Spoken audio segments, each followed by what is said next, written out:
have the singing of O Canada, again, led by the Honourable Member for Long Range Mountains. O Canada, our home and native land, true patriot love in all of us command.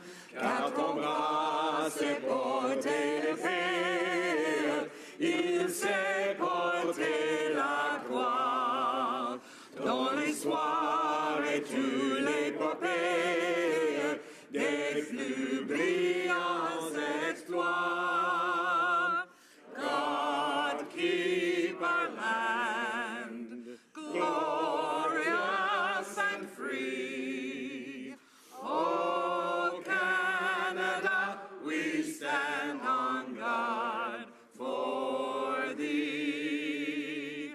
Oh, Canada, we stand on guard for thee.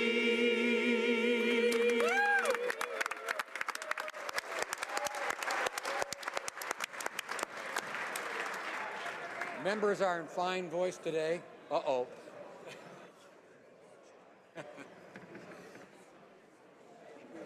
Que l'on ouvre les portes, let the doors be opened. Statements by members. Déclaration de député honorable, député de Montcalm. The Honourable Member for Montcalm. Mr. Speaker, allow me on behalf of the Bloc Québécois to wish all Quebecers Merry Christmas and Happy New Year. And I also extend holiday greetings to all people in this House. The holidays are a time to spend time with our families and our loved ones and to charge our batteries. Then there's the New Year, a time to make resolutions. And I've got some suggestions for the Prime Minister. First, pay his holidays himself. Avoid taking too many clothes in his luggage when he travels abroad. Give some good contracts to Davy. Increase health transfers. Compensate our farmers for the losses they incurred as a result of free trade agreements. Don't put any pipelines through Quebec, and if possible, don't buy any from the United States with our money, and listen to Quebecers once and for all. That would be a good start. Thank you, Mr. Speaker, and happy holidays to all. The Honourable Member for Brome-Missisquoi. Mr. Speaker, the rapid deployment of high-speed internet is essential for the people of Brome-Missisquoi. This is an essential service that many of my fellow citizens have been waiting for a long time. On November 28, I met with Patrick Monvouloir, president of IHR Telecom, a company responsible for deploying optical fiber in my riding. And we talked about developments and what needs to be done to ensure that everything moves quickly. This project was among the first to receive a signature by both the federal and provincial governments. The work is exemplary, and I'm pleased to announce that we'll have our first connected homes in Pike River and Saint-Sébastien. All of Brome-Missisquoi will be connected as quickly as possible. I'd like to now take this opportunity to wish everyone a happy holiday season and to thank my team for their excellent work. Thank you. Member for Sherwood Park, Fort Saskatchewan. Mr. Speaker, while we enjoy time away, I hope we will remain attentive to challenges facing fragile democracies around the world. For example, in Sri Lanka, the President has sought to oust the elected Prime Minister and replace him with a former President with a troubling human rights record. Our active engagement with that situation now is needed to prevent the complete erosion of democracy.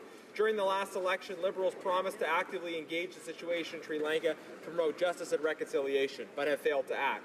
The human rights situation in Turkey deserves more attention as well. Much has rightly been said about the murder of Jamal Khashoggi, but let's not forget that the Saudi consulate is not the only place in Turkey where it is dangerous to be a journalist. Canada must not allow Turkey to use this incident to whitewash its own declining human rights record.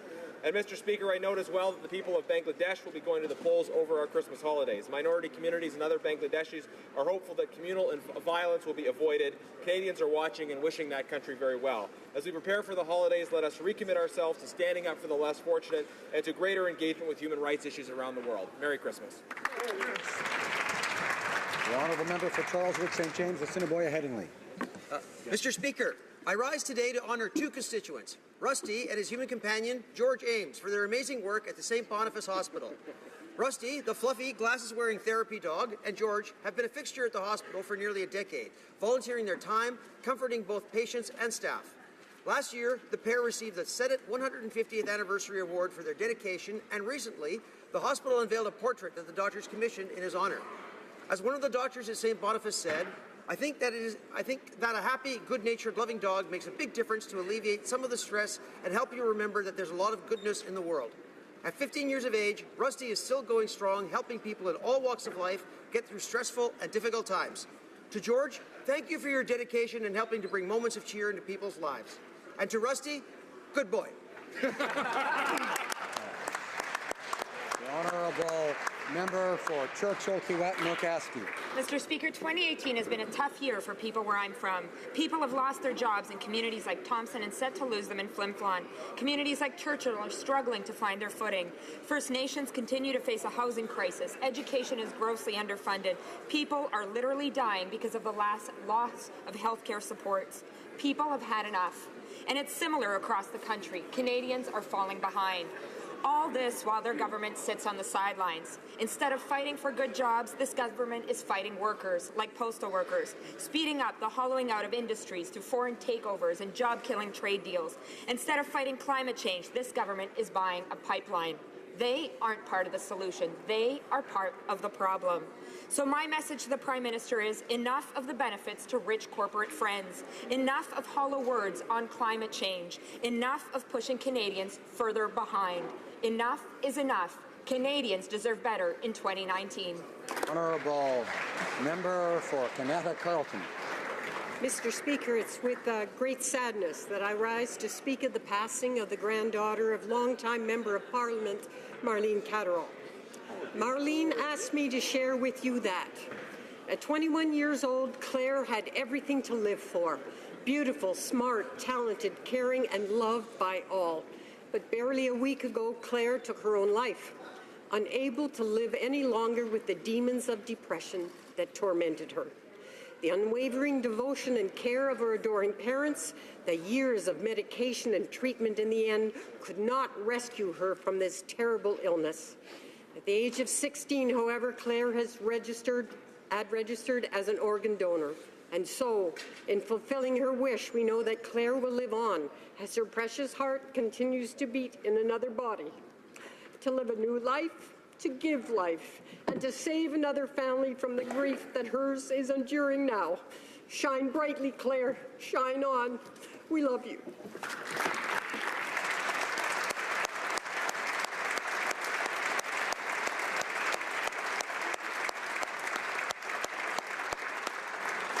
The Honourable Member for Sarnia-Lambton. Mr. Speaker, I want to give a shout out to Lambton College for their Enactus project, the One Seed project, which just won first place globally. The students in this project have lifted 330,000 people in Zambia out of poverty. By training 75,000 farmers in no-till farming methods, people who did not have enough food for the day are now able to sustain themselves and their families. The profits from their improved yields went into rainwater collection for drip irrigation, which allowed crop diversification into other foods like peanuts. This led to the construction of a peanut butter factory. Enactus students even built a health center for the community. I am so proud of Lambton College, the Enactus program, and the work of the One Seed team. One Seed is number one. Here, here. Honourable Member for Pitt Meadows, Maple Ridge. Mr. Speaker, you may remember a year ago I rose to celebrate my constituent George Clausen's 80th birthday and the work he does drilling water wells with Project Wellness. I ended off by saying maybe one day I'll be out there with you. Well, Mr. Speaker, this past constituency week in November, I took some personal time to join George in Malawi, Africa, and what an incredible journey it was. We drilled wells in 3 villages and provided a sustainable source of fresh, clean water to thousands of people. I saw firsthand the impact that fresh water can bring to a village. They now have the ability to grow their own crops. They no longer have to drink from the river they bathe in. This leads to less sickness and disease, which leads to better health. We look around and see what they don't have. They look around and they see what they do have. Mr. Speaker, this Christmas will be the most special for me. George is with us today, and George, from my family in this house to yours, Merry Christmas.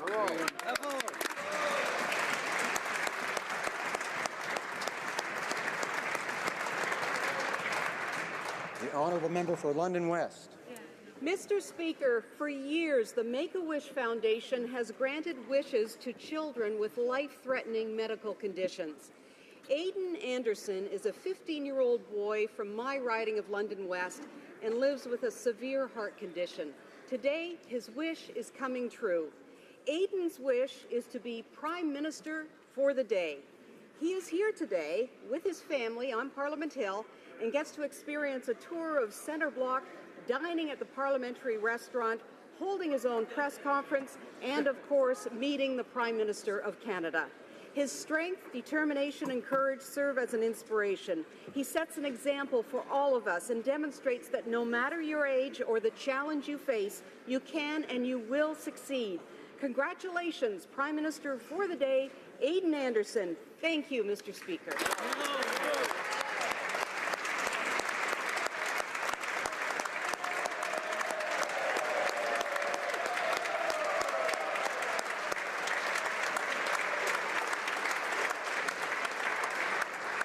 The honourable member for Red Deer Lacombe.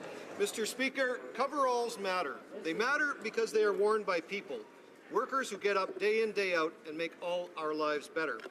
With me here in Ottawa are the coveralls I last wore when I worked in the patch in Alberta. They bear my name, the company's name, but more importantly, these coveralls symbolize the current plight of every unemployed energy and construction worker in Canada. Right now, there are over 100,000 pairs of coveralls stuffed in duffel bags, hanging in closets, not being used, all because of destructive government decisions. You see, Speaker, the energy I helped extract from the ground likely ended up in the gas tank of a mom taking her kids to soccer, music lessons, or school, maybe in a truck bringing fresh fruit and vegetables, lumber, or consumer electronics to a local store, possibly in a tractor by a farmer preparing his fields to grow food for the world, or maybe even in an air ambulance that just saved someone's father, mother, sister, brother, or child. Mr. Speaker, coveralls matter. A government that forgets this does so at its own peril. L'honorable député de Madawaska-Restigouche. The honourable member for Madawaska-Restigouche.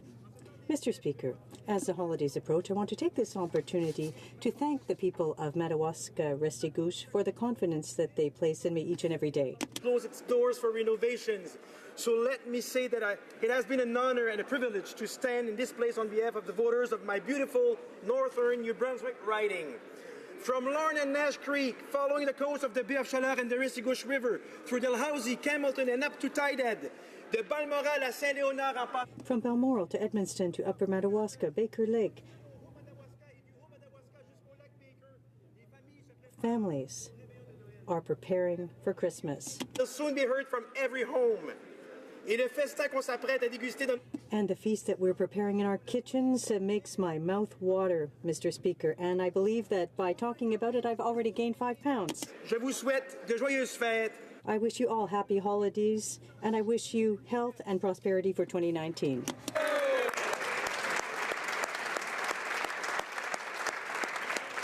The honourable member for Yukon. As Chair of the House of Commons Procedure Committee, I will be as sad as everyone this Christmas to depart for a decade. This building where Laurier walked has been our home for almost a century. Its carvings, carillon, history, and architecture make it a national heritage treasure. But our democracy is not an edifice. It lives in the hearts and minds of the representatives who inhabit it, who reflect the face of Canada.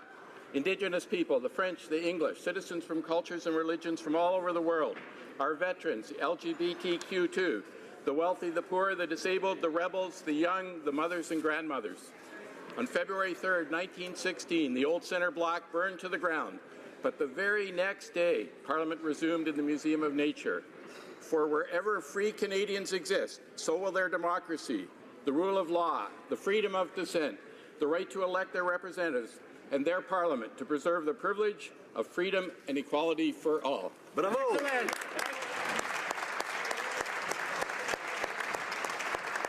The honourable member for Brantford Brant. Mr. Speaker, during the last election, the Prime Minister promised to fully restore veterans' pensions and that he would not fight them in court. He's failed to deliver on both. His minister spent most of the year crisscrossing the country trying to sell a pension scheme that veterans told him didn't fulfill the promise. When veteran Sean Bure publicly questioned this scheme, the minister sent in high-priced lawyers to shut him up. The Prime Minister tells veterans, quote, they're asking for too much, but spends over $38 million fighting those same veterans in court. His minister's mismanagement has created a massive backlog of disability claims. While thousands of veterans are made to wait over a year for their benefits, convicted murderer Chris Garnier receives benefits meant for them. Every question this government is asked is met with a refusal to take responsibility. The Prime Minister and his minister have failed veterans. The honourable member for Brossard-Saint-Lambert. Perched high on a hill, overlooking the river, on a throne, standing still, stands a house we will leave with a quiver. For nearly a century, a country worked, stained glass all around, stone taken from our countryside. Gifts abound. Our house is looked upon with pride. An extended adieu for much-needed update. We'll miss you, but be in a place renovated as of late. Served Canada well. For such grand services rendered, we thank you and say farewell. Thank you, Mr. Speaker. The honourable member for Vancouver East. I have the privilege of paying tribute to a fantastic colleague and a great friend. The member for Nanaimo Ladysmith is a tireless advocate for women's rights and the environment. The first private member's motion passed in this House was her motion on pay equity. And without skipping a beat, she expands her advocacy to EI reform and pensions for women. As the queen of late shows, just yesterday she was on her feet calling for stable core funding for women's organizations. Her resolute demand for a national child care program, call for action to end violence against women is unparalleled. She did us proud as a Canadian representative at the UN Commission on the Status of Women. With equality, economic, social, and environmental justice at the top of her agenda, I would be remiss if I don't pay tribute to her effective campaign on abandoned vessels. Her efforts pushed this government to finally take action, making a difference for the entire country. On behalf of the NDP, thank you. She will be missed on the Hill, but for the people of Nanaimo, they won't be losing her voice. It's just a change of locations.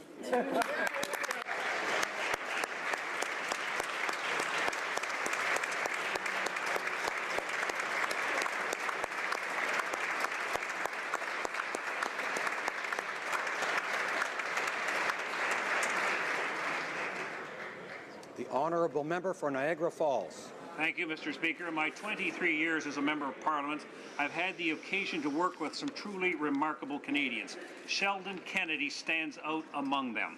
I worked with him as Justice Minister and valued his input on the rights of victims. Yesterday, he announced he'll be stepping down from the Child Advocacy Centre that bears his name.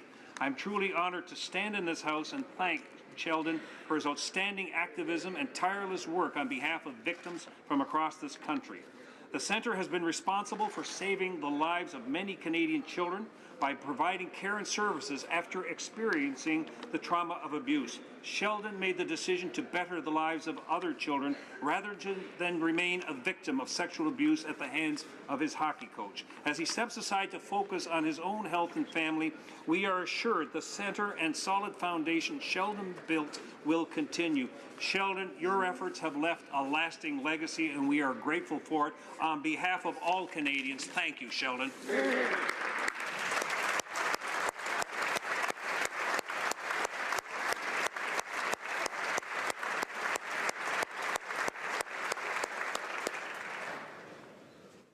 The honourable member for Cape Breton-Canso.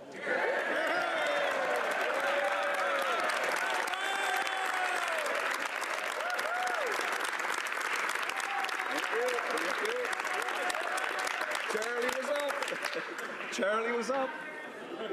Thank you very much, Mr. Speaker. 'Twas the week before Christmas, and our last week in this place. So here's one final ditty before they walk out the mace. Let me ask your indulgence and suggest that we pause to see what's in those letters to our dear Santa Claus. The opposition leader asked Santa for a fresh ride, a new Ford family wagon. He'd drive it with pride. But to get something so bloated, the chances are slim, and from early indications, it seems Ford is driving him.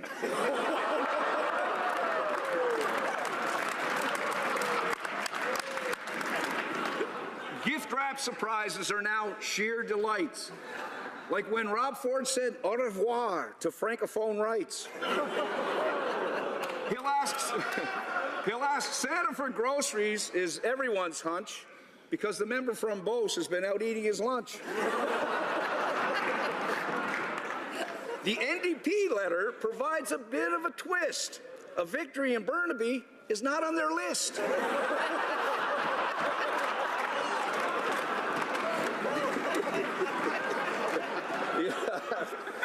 And in Quebec, where Bloc support has gone right through the floor, they're just begging old Santa to be relevant once more.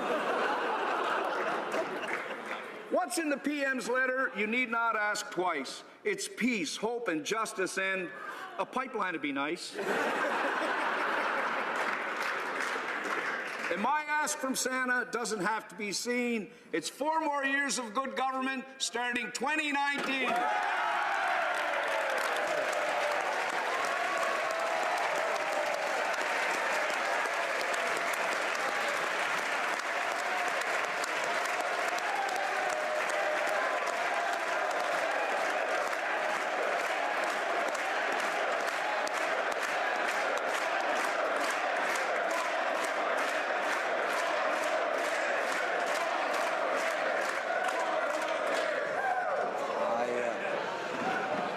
I must say it was nice that the last sentence could be interpreted by members as they wish.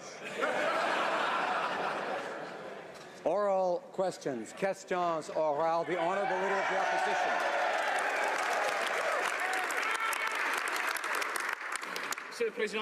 Mr. Speaker, the worst failure of this Prime Minister this year is the promise to balance the budget. The promise was made, but the Parliamentary Budget Officer tabled a report which forecast the deficit to $28 billion. Why did the Prime Minister mislead Canadians about balancing the budget? The Right Honourable the Prime Minister. Mr. Speaker, our commitment in 2015 was to create economic growth to benefit the middle class and those working hard to join it. That's exactly what we delivered.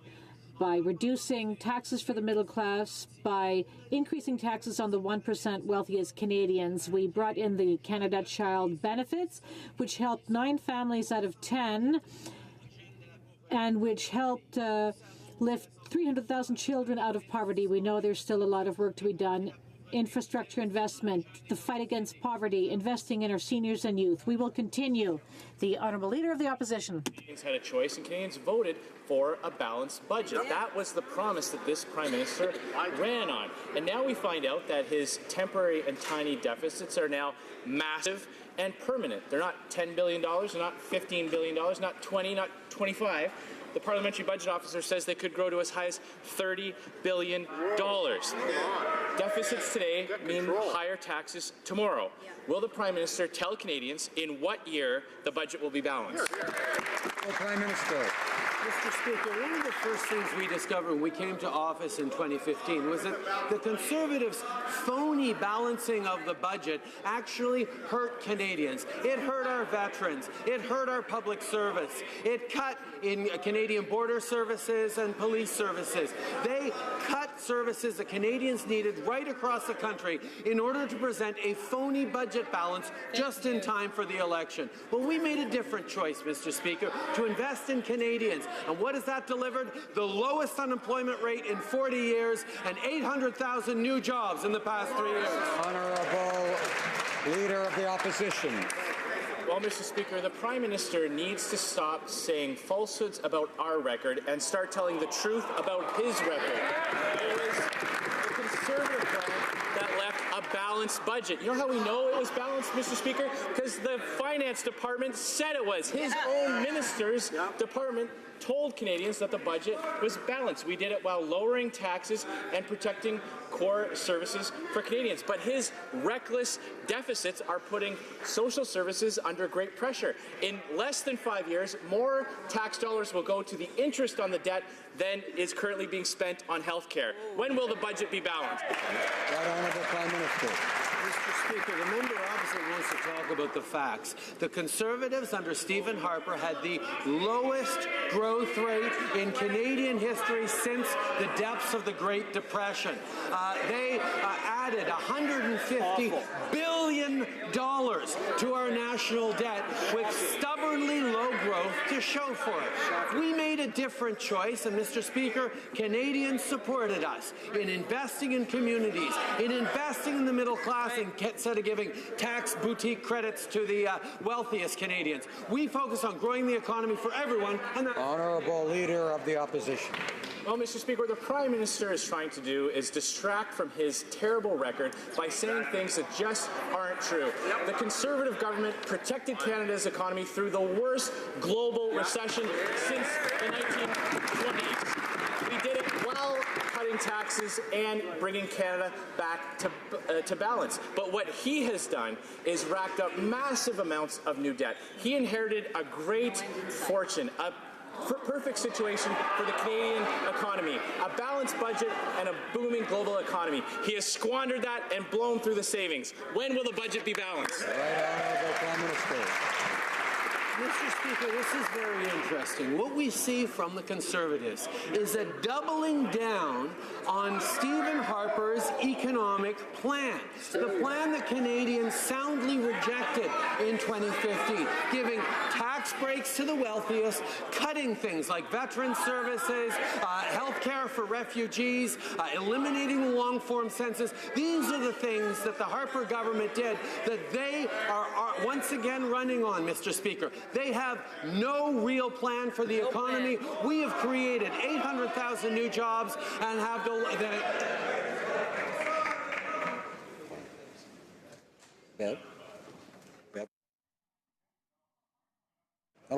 Honourable Leader of the Opposition. Mr. Speaker, what the Prime Minister is trying to do is double down on a failed plan of higher taxes and massive deficits, threatening Canadians as we head into difficult economic headwinds. In fact, the IMF said today that there are significant risks that he is worried Canada is not prepared for. But it's not a surprise that the Prime Minister is not worried. He's never had to worry about money. So he doesn't worry about what happens to Canadians when he blows through their savings. When will the Prime Minister understand that the federal budget is not a trust fund for his disposal? Right Honourable Prime Minister. Mr. Speaker, what the Conservatives didn't understand, and what they obviously failed to understand, is you cannot grow the Canadian economy through cuts to services, through cuts to Canadians. You need to invest in Canadians. You need to invest in the middle class and those working hard to join it. You need to invest in infrastructure in their communities. You need to invest in science and research. You need to invest in our young people. And that, Mr. Speaker, is exactly what we've done. And that is how we've created 800,000 new jobs over the past years and have the lowest unemployment in... The honourable member, order please. The honourable member for... The honourable member. After the Panama Papers scandal, governments around the world have recouped over $700 million in fines and back taxes as a result of investigations. In Canada, zero.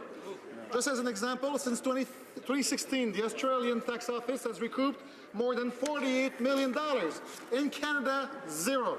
When you're not a rich Canadian, you're presumed guilty until you can prove you're innocent, and the CRA goes after you with all guns blazing. If you're a wealthy Canadian, you're innocent until proven guilty, and you're treated with kids' gloves. Once again, the Prime Minister, why this double standard? Right Honourable Prime Minister. Mr. Speaker, I appreciate the opportunity to set the record straight. We have made investments of over $1 billion to give the Canada Revenue Agency the resources needed to crack down on tax evasion and aggressive tax avoidance. On the Panama Papers specifically, the CRA has identified over 3,000 offshore entities with over 2,600 beneficial owners that have some link to Canada, of which the CRA has risk assessed over 80%. I can confirm that there are several criminal investigations underway regarding the Panama Papers, which, as my colleague knows, can be complex and require months or years to complete. The honourable member for Rimouski, Neget, Témiscamingue, Les Basques. Well, it seems that other countries have investigations which are yielding results. I'd like to remind the Prime Minister that the Auditor General does not know how the agency spent that money. Less well-off Canadians are intimidated, but those who are wealthy are treated with kid gloves. It's been 2 years that the agency is investigating. It can't even process 3,000 cases related to the Panama Papers, but it's going after 300,000 Canadians who receive social benefits. So why is this government engaging in a double standard, letting the rich get off easy, going after those who are less well off? Mr. Speaker, we've invested over $1 billion to give the Canada Revenue Agency the resources it needs to go after tax cheats. As far as the Panama Papers are concerned, the agency has identified over 3,000 foreign entities and their beneficial owners who are operating in Canada. The agency has been assessing the risk for 80% of these cases, and I can confirm that several criminal investigations are ongoing with regard to the Panama Papers. They're complex and take time. The member for Drummond. Mr. Speaker, based on a report which looked at how countries have performed in terms of climate change, which was made public on Monday at COP24, Canada ranked 54th out of 60. That's shameful. Where is the leadership promised by the Liberals?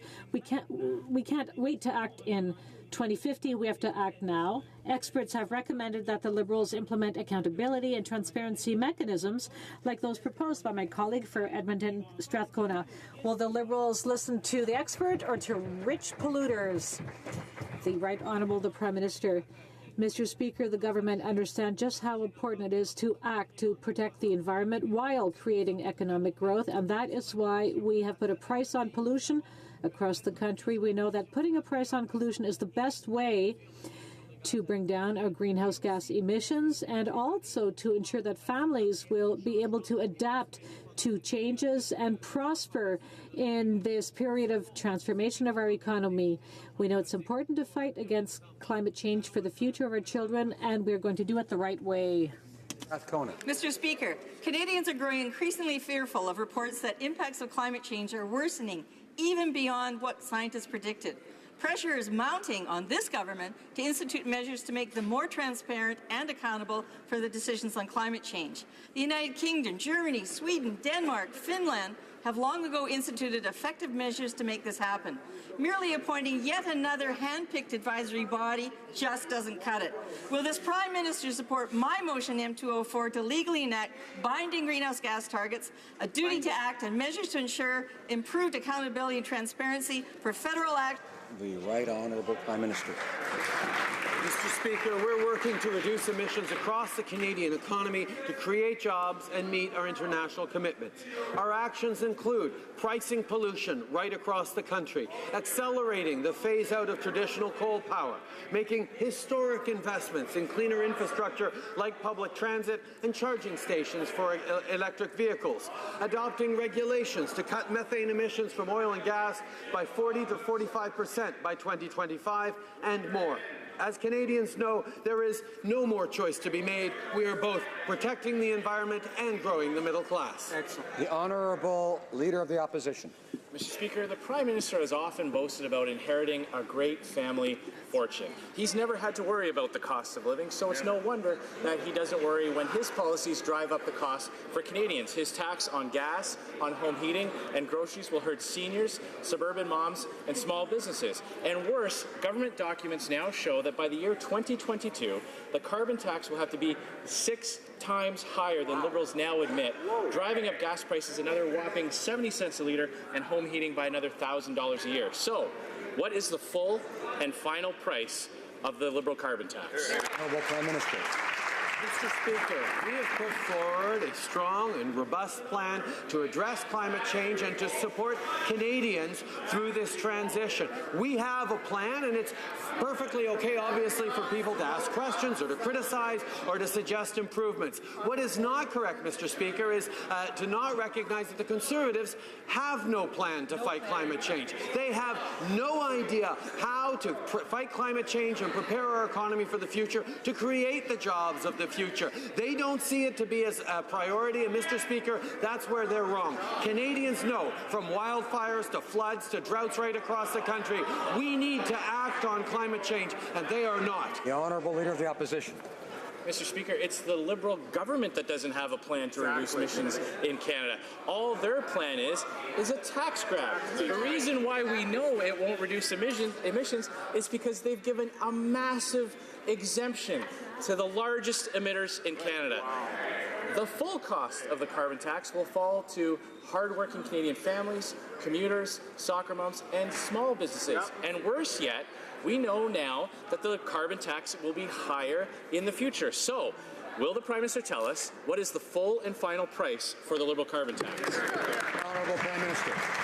Again, Mr. Speaker, if you'll notice, you'll see that the Conservatives do not want to address the question of what their alternative is, how they are going to fight climate change. We've been very clear. We're going to put a price on pollution. We're accelerating the phase out of traditional coal power. We're making historic investments in cleaner infrastructure. We're adopting regulations to cut methane emissions. We are moving forward in a way that is going to support families and protect them for the future, where the Conservatives have no plan at all, Mr. Speaker, and that's unacceptable. Order, order. All members know that each side will have another chance to take part in this question and answer during question period, this process of debate. So I'd ask colleagues to try to be patient and wait for their turn. The Honourable Leader of the Opposition. Mr. Speaker, it's the Liberal government that has put a price of zero for the largest emitters in Canada. They have granted a huge exemption to large emitters that can afford to hire lobbyists to get a special deal. Hard-working Canadian families, commuters, have to bear the full brunt of this Liberal carbon tax. And now we find out that the carbon tax will have to be even higher in the future. So if the Prime Minister claims that he doesn't mind getting questions, will he answer the simple question, what is the full and final cost of his carbon tax? Prime Minister. Mr. Speaker, unlike the Conservatives, we believe that emissions need to go down and that we need to continue creating good middle-class jobs for Canadians. So what the Conservatives are saying is actually factually wrong. We have set a target for industry to reduce pollution. If they fail to meet that target, they pay the price. If they do better, for example, through innovation, they are rewarded. Our plan will also give money directly to households where the federal backstop applies. The only mystery here is why the Conservatives refuse to have a plan themselves. Order. The Honourable Leader of the Opposition. Speaker, they've granted a huge exemption. That is from their own documents. And when a company goes over that target, they don't pay a tax. They can purchase offsets. So they have come up with a scheme that allows the country's largest emitters to avoid paying the carbon tax. But that special deal is not available to hardworking Canadian families, commuters, suburban moms, or small and medium-sized businesses who have to pay the full brunt. We know what the costs are going to be today. What will the full and final cost be for the carbon tax in the future? Honourable Prime Minister. Mr. Speaker, there are two reasons why the Conservatives are so worked up about our plan. First of all, they have no plan that they can talk about. And secondly, in provinces where the federal backstop applies, Canadian households will be receiving more from the climate action incentive than the cost of pricing pollution. That means that the ones who will pay are the companies who pollute the most. Conservatives like Stephen Harper and Doug Ford and this current leader are so ideologically against any environmental protection, they want to take that money away from Canadians. While Conservatives want to make pollution free again, we're putting it...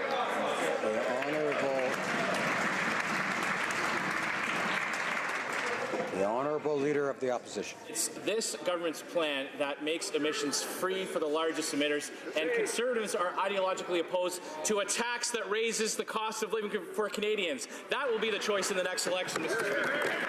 Now, this Prime Minister has failed in so many areas, but there's one file that he is succeeding in. He went around the world and bragged about his plan to phase out Canada's energy sector. And sad to say, it's working. He's chased out new pipeline proponents. He's bringing in a bill that will ensure that no future pipeline gets built. Will the Prime Minister do the right thing and scrap Bill C-69? Honourable Prime Minister. Mr. Speaker, when the Conservatives talk about scrapping Bill 69, which is focused on giving tighter timelines, a single project, single evaluation, and respond to the concerns of industry, when they talk about scrapping Bill C-69, they actually mean let's go back to CIA 2012 that Harper put forward. That was an absolute failure for industry. It was a failure in getting anything built, and it would be a disaster for the oil and gas industry, like for industries right across this country. We will not do that. The Honourable Leader. Mr. Speaker, what the Prime Minister is trying to do is try to convince Canadians that his reckless actions haven't had an impact on the energy sector. But here's the reality. Under the Conservative government, 4 major pipeline projects were built by private sector dollars, increasing our capacity to ship our energy to markets by over 1 million barrels a day. There were 3 pipeline projects on the book when he took over. 2 are completely dead, and 1 is on a lifeline with no plan to move it forward. So, will the Prime Minister do the right thing and scrap his No More Pipeline bill? Right Honourable Prime Minister. Mr. Speaker, we've known for a long time, listening to the energy, that their #1 priority is getting our oil resources to markets other than the United States. That has been something they have asked for a long time. Stephen Harper and his Conservatives worked very, very hard to try and get that done, and they didn't get it done for 10 years, Mr. Speaker. We are moving forward in a significant way, in the right way, understanding that working with environmental groups, respecting community interests, partnering with Indigenous peoples is the only way to get things done right.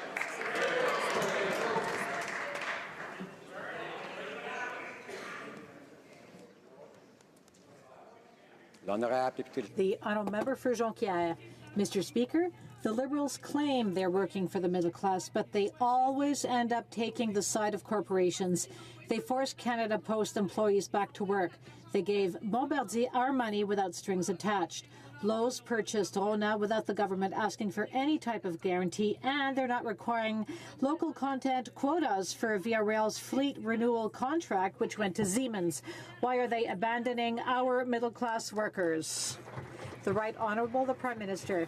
Mr. Speaker, our government is delivering a safe, efficient and viable rail transportation system. We are going to provide thousands of passengers new opportunities to travel, especially for people with limited mobility. We are going to make traveling greener in this country. As opposed to the previous government, we received the best contract possible to provide Canadians with modern, accessible and high-quality wagons. Liberals masqueraded as progressives, trying to convince Labour they cared. While GM has decided to close their plant in Oshawa, Liberals are nowhere to be seen in the fight to keep these jobs in Canada. When postal workers were fighting for better working conditions, Liberals, like Conservatives before them, legislated them back to work. And the Liberals did nothing to remove Trump's steel and aluminum tariffs, which are costing jobs. 2018 has been defined by Liberals betraying Canadian workers. Why won't the Liberals admit what Canadians see clearly? This government has never had their backs. Prime Minister. Mr. Speaker, from the very beginning, this government has worked in partnership with organized labor in this country. Right. So among the very first things we did was eliminate 525 and 377, the anti-union bills that Conservatives had put forward. We then continue to work with labor, making sure that we get to the bargaining table between labor and employers, and we've demonstrated that the tripartite working model works very well. We know that we're not always going to agree on everything with organized labor, but we do know that basing everything on a respectful approach that values the contributions of labor and the strength of the middle class of this country is the way to do it. The Honourable Leader of the Opposition. Mr.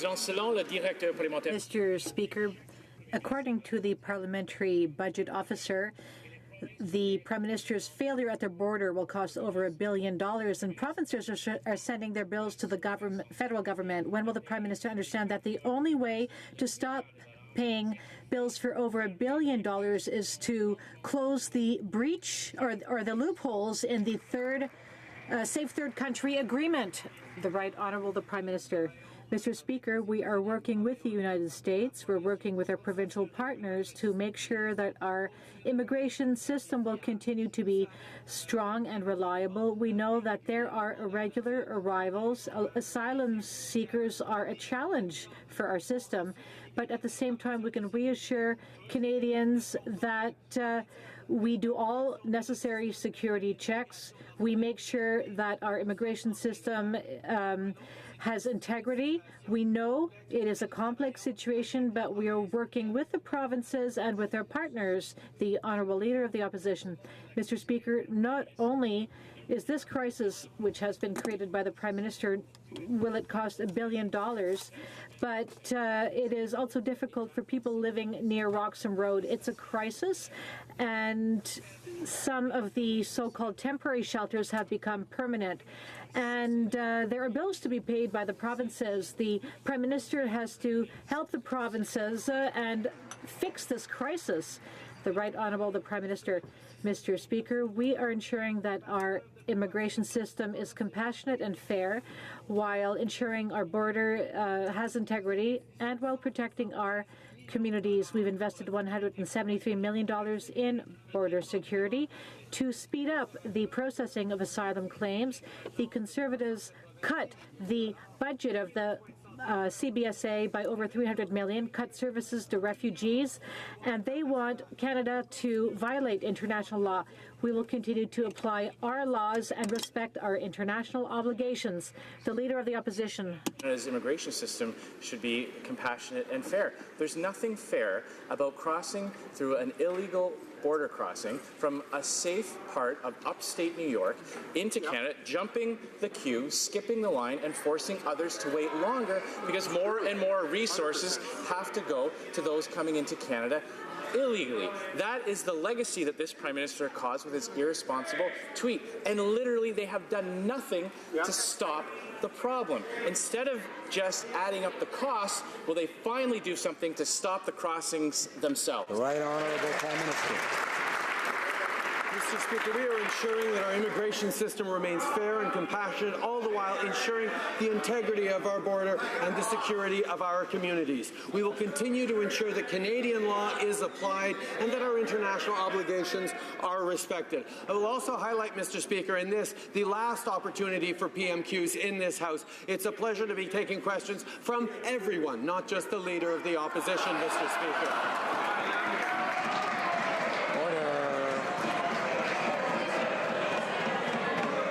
Order.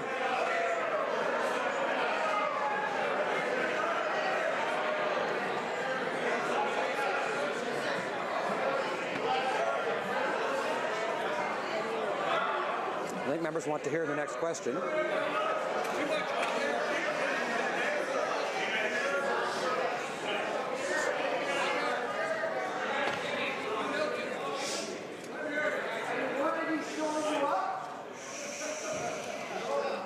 Order.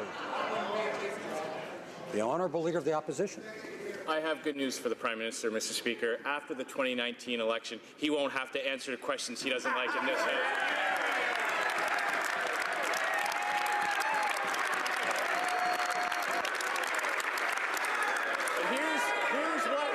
Here's what he does have to answer for me, Mr. Speaker. He has to answer for the fact that he has done absolutely nothing to stop the illegal border crossings into our country. Now, he can try to hide the truth and say things that aren't true. He knows it was the Conservative government that added 26% worth of Canada service agents at our borders. It's Conservatives who are proposing real solutions to solve this problem. When will he do something about it? The Right Honourable Prime Minister. Mr. Speaker, I look forward to the opportunity to present our plan to Canadians next year in the federal election. I look forward to going against what seems to be the Harper Conservative platform once again.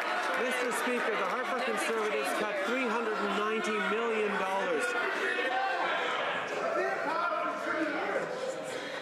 Order.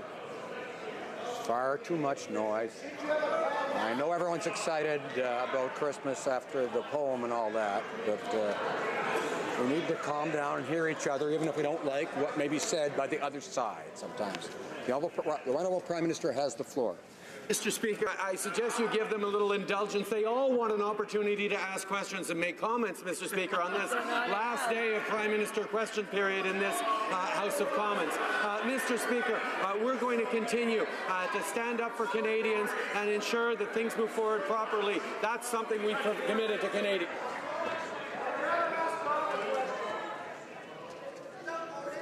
L'honorable. The Honourable Member for St. Hyacinthe Bagot. Alors. Order. L'honorable député de... The Honourable Member for St. Hyacinthe Bagot.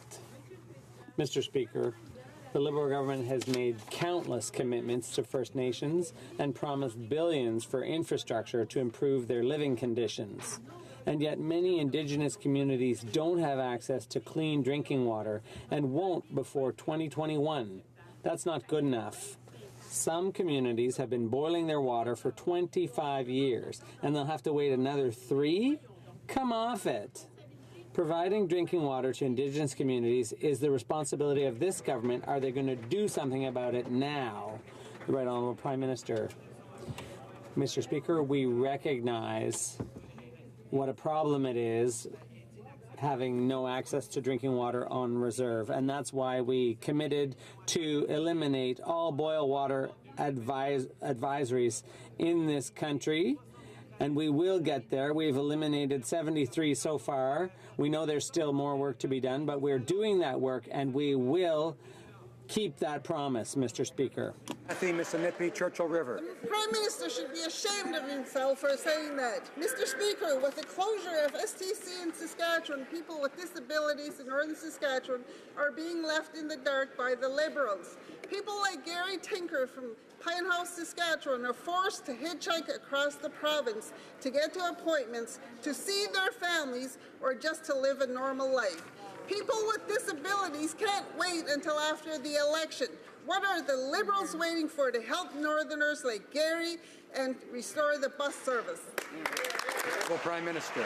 Mr. Speaker, we were extremely concerned with the decision by Greyhound to suspend bus service across parts of the north and the west. And that's why we've been working with local communities, why we've been working with other providers to ensure that there are alternatives in place, Mr. Speaker. We have created programs in partnering and allowing Indigenous communities to step up. We recognize this situation is difficult on top of an already difficult situation. That's why we're working in partnership with Indigenous communities to solve this problem, and I thank the member opposite for her question and for her work on this file. The Honourable Member for Malpeque. Thank you, Mr. Speaker. In 2016, our government reached an historic agreement with the provinces and territories to expand the Canada Pension Plan to protect income security for pensioners.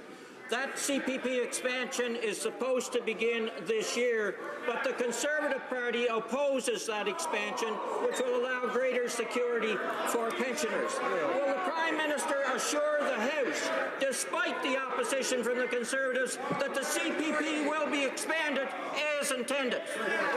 Honourable Prime Minister. Mr. Speaker, I want to start by thanking the member from Malpeque for his hard work as chair of the Finance Committee and his extraordinary service to this House and to Canada. We worked with the provinces and territories to reach a historic agreement which will help ensure Canadians get the secure and dignified retirement they deserve. The Enhanced Canada Pension Plan will mean Canadians receive up to $7,000 more per year when they retire. This means that more Canadians will be able to actually retire at age 65. Despite the Conservative opposition, we are moving forward with the CPP expansion to make sure Canadians have a secure retirement. Honourable Leader of the Opposition. Mr. Speaker, the NAFTA deal has been a disaster with a long list of concessions around auto, prescription drugs, and dairy. The deal's so bad that the main economic advisor to Donald Trump said that Canada gave generously. Why didn't the Prime Minister get the tariffs on aluminum and steel scrapped during the negotiations? The Right Honourable Prime Minister.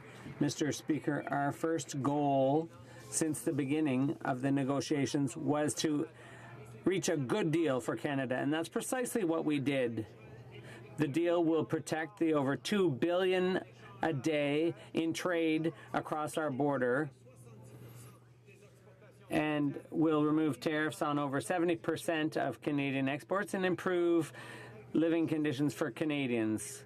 The rules will be fairer in auto. There's a binational conflict resolution mechanism, and it will protect supply management. The Conservatives wanted to follow Stephen Harper's advice and sign any old deal. Mr. Speaker, the Prime Minister didn't say he would go to Washington to get a good deal. He said he would go and get a better deal. Well, let's look at the deal he got. He uses the word capitulate. It was the Liberals who capitulated on dairy, signing away market access and preventing our farmers from exporting. It's the Liberals who agreed to a cap on auto exports. They agreed to adopt Donald Trump's pharmaceutical regime, increasing costs for Canadian patients. Now, after giving all that away to Donald Trump, did the Prime Minister get any assurances on when steel and aluminum tariffs would finally be lifted? Right Honourable Prime Minister. Mr. Speaker, I want to take a moment once again to thank all the Canadians from across the country, including of different ideologies, including some Conservatives, who worked hard to negotiate the right deal for Canada. We can be assured that this was a deal that continues to secure our access to our most important trading partner at a time of uncertainty and unpredictability from that trading partner. We got rid of the ratchet clause, which infringed upon our sovereignty by preventing our government from controlling access to our energy resources. We kept Chapter 19. The cultural exemption will apply to digital programs. The member for Selkirk, Interlake, Eastman, I think will do well to restrain himself a bit. Order. The Honourable Leader of the Opposition. I am convinced the Prime Minister had to Google what the ratchet clause was before he could even list that.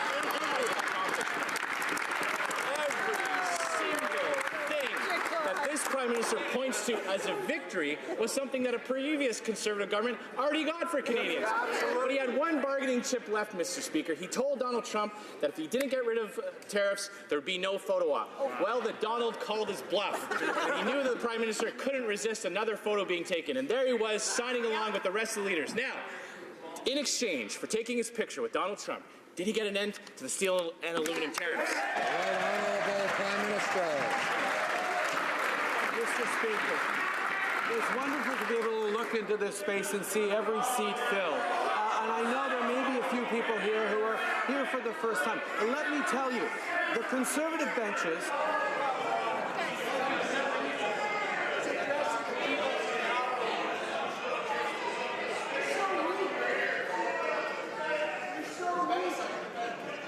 How many more sleeps?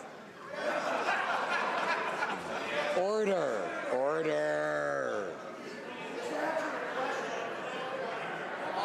Members may not like what they hear on the other side, or, well, whether they're on side or not, it's up to them. But we have to listen to others in our democracy. Whether we like it or not, we do that.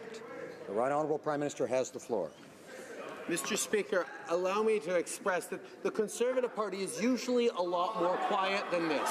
They're usually a lot more respectful. But on this, the very last day of a Wednesday question period in the House, I think they all want to be heard.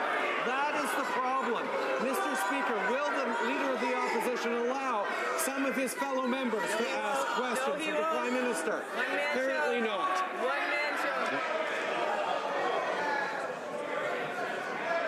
The Honourable Order.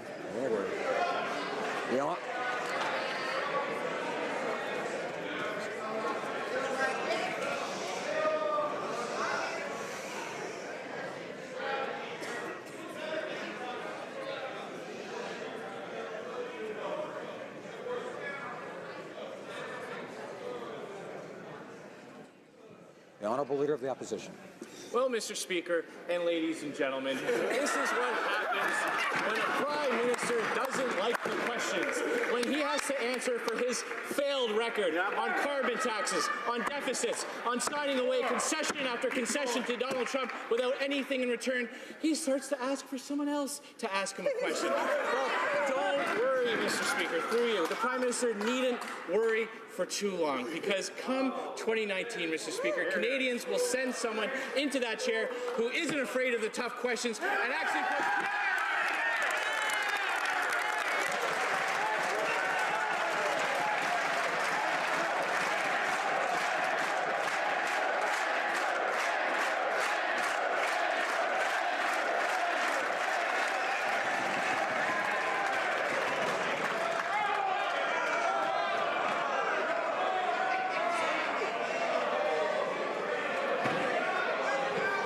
Maybe we'll all start caroling next, right?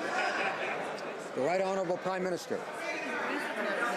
Mr. Speaker, after 10 years of Stephen Harper's governance, we step forward with a fresh plan to invest in Canadians, to invest in communities. And that plan, Mr. Speaker, is working. Over 800,000 new jobs over the past 3 years, the lowest unemployment rate in over 40 years.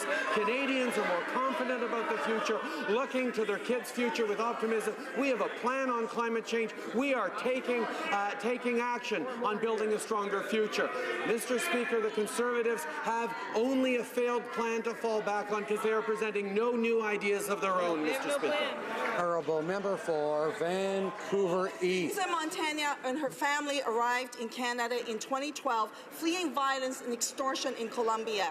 As a legacy case, they've been in limbo for 6 years. Louisa is married to a Canadian, and their son Thomas was born in Canada.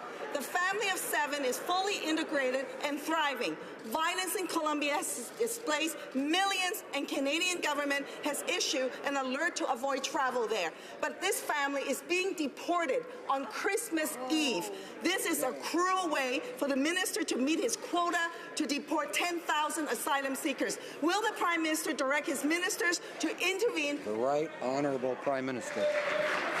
Mr. Speaker, Canada has an immigration system that is based on rules and principles, and we follow those rules. Canadians are among the few people on this planet who are, as a whole, generally positively inclined towards immigration because they know our system works. Our system is based on rules and procedures and processes. We know that sometimes the decisions can be difficult, and we will, of course, take a look at all files on compassionate grounds. But we will continue to apply our immigration system based on the rules and the facts of the cases. Honourable Member for Windsor West. My answer lets a nation and a family down. Yes. Canadians are subjected to unfair internet data overcharges, restrictions when switching internet providers, and misleading aggressive telecom practices. Yep. The CRTC says they want to establish a consumer internet code of conduct, but they fail to provide sufficient time for consumer groups and the public. Wow. The result, a boycotted and broken system. Consumer groups have been clear. They want an extension so they can participate. Why is the Prime Minister allowing the CRTC to make up a toothless code of conduct for consumers in Canada? Honourable Prime Minister.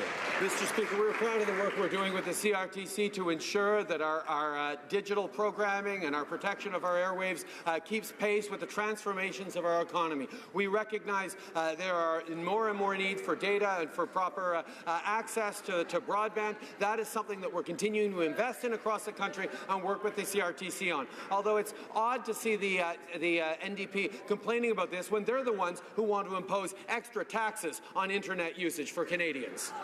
Honourable Leader of the Opposition. Mr.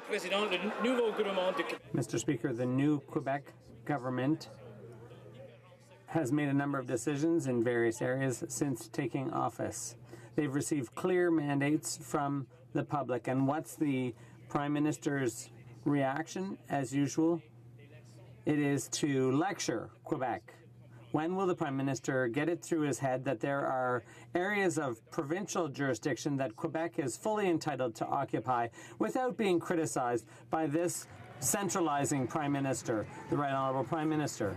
Mr. Speaker, I was very happy to sit down for the 5th time with the provincial and territorial premiers last week to talk frankly about how we're going to keep working together. That's something Stephen Harper refused to do throughout his term of office because he didn't want to talk to the provinces. I believe in cooperation, and I'd like to point out that the work we're doing with the province of Quebec is going very well, and we are taking their viewpoint into consideration and trying to improve the lot of Quebecers and all Canadians. The Leader of the Opposition.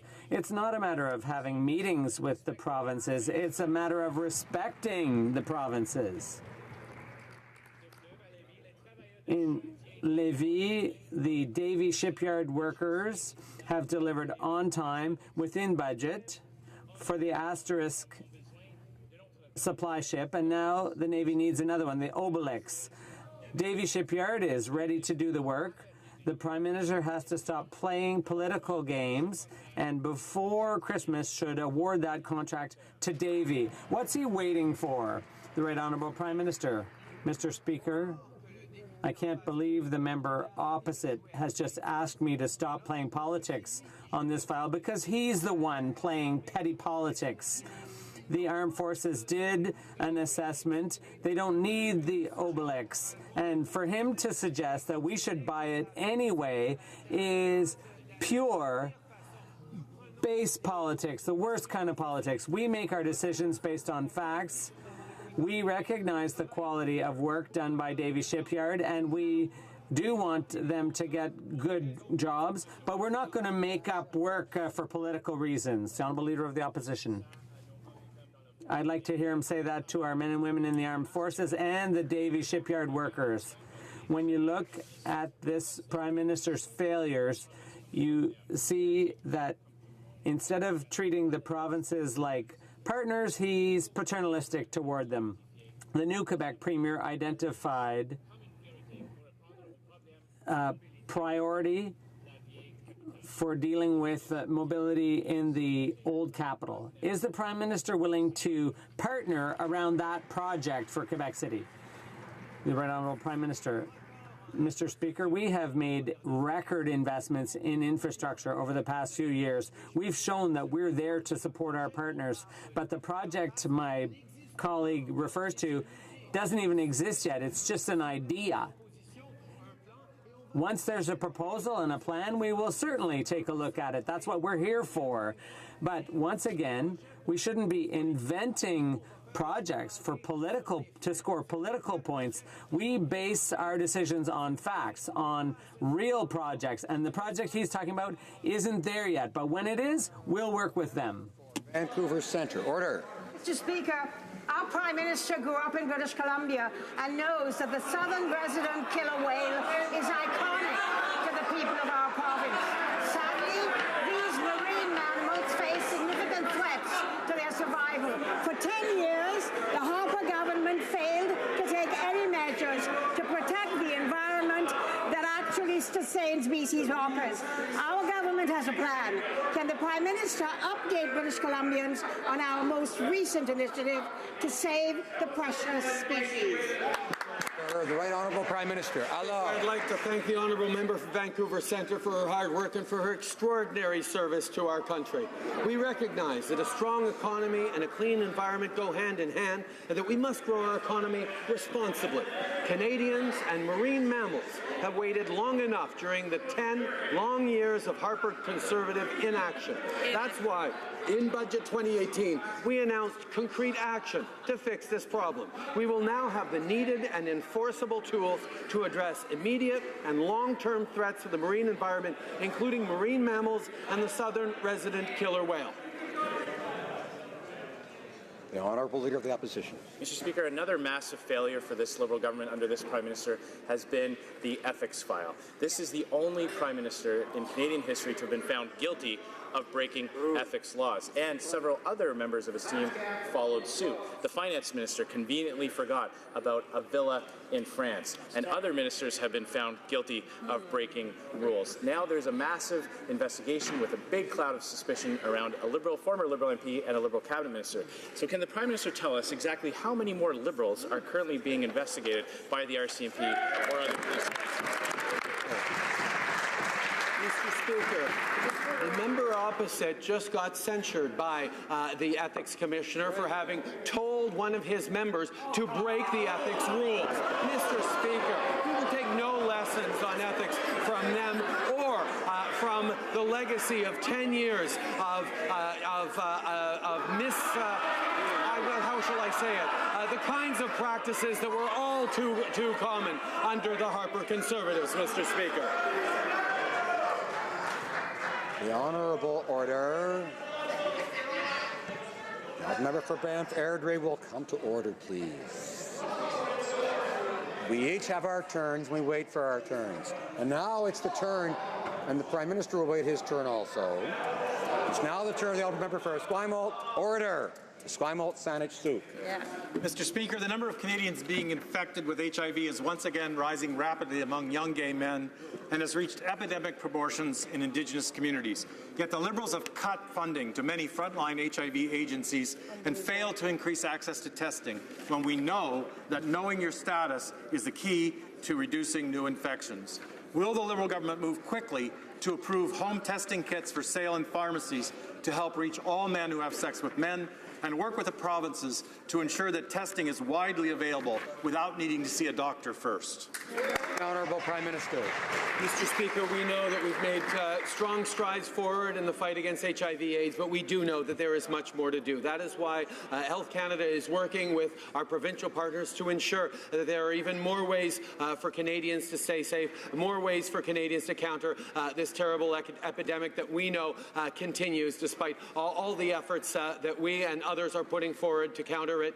We understand, as always, there is more to do, and we look forward to working with the member opposite and all members in this House to continue to address this terrible challenge. The Honourable Member for West Nova. Merci, Monsieur le Président. Thank you, Mr. Speaker. Nova Scotia depends on fisheries, and that's why I was excited to hear the Minister of Fisheries announce last week $18 million in funding through the Atlantic Fisheries Fund for investments in aquaculture, science, partnerships, innovation, and research development. Could the Prime Minister update this House about what else the government is doing to support fisheries all across Canada? The Right Honourable Prime Minister. I'd like to thank the member for Nova West for his great work on the Fisheries Committee and for the excellent work he's done on behalf of his riding. Our government has invested in many projects all across the region. We have our BC Salmon Restoration and Innovation Fund, $100 million. And in Quebec, we're investing $30 million to support Quebec's fish and seafood sector. As you can see, our government is protecting our biodiversity across Canada. Thank you, Mr. Speaker. And before I ask my question, I just want to take this opportunity as the last question period on a Wednesday of Prime Minister's questions to wish the Prime Minister the very best on a personal basis for him and his family. I hope all parliamentarians and all party members enjoy some time with their friends and family and connect with their constituents. And in the spirit of giving, Mr. Speaker, I have given the Prime Minister 23 opportunities to answer simple and straightforward questions. I have one more gift for the Prime Minister. I'm going to give him one final chance to tell Canadians in what year the budget will be balanced.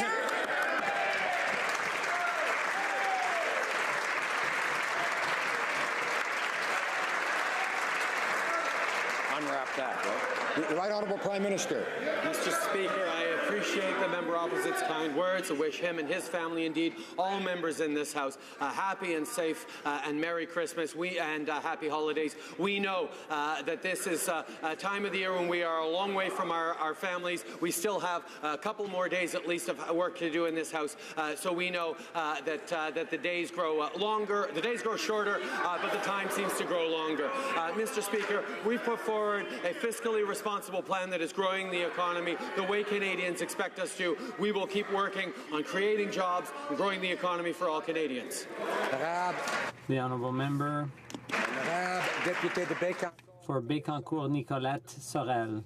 Mr. Speaker, the decision is made. Via Rail prefers a $1.3 billion deal with a German multinational rather than a Quebec company. A deal to purchase trains that will run in Quebec. Hell of a Christmas present. In La Pocatière, people are being laid off while the corks are popping in Sacramento. How can the Prime Minister justify his decision to ignore workers in La Pocatière and let Via Rail pick Siemens? The Right Honourable Prime Minister. Mr. Speaker, our government wants us to have a safe, efficient rail system in Canada. We've invested to make it possible for millions of passengers to travel on new trains for passengers with mobility issues. And unlike the previous government, we got the best possible deal to provide Canadians with modern, more accessible, high-quality train cars. To inform the House that the honourable member for Carleton is rising on a point of order, rising from question period. Yes, Mr. Speaker, point of order.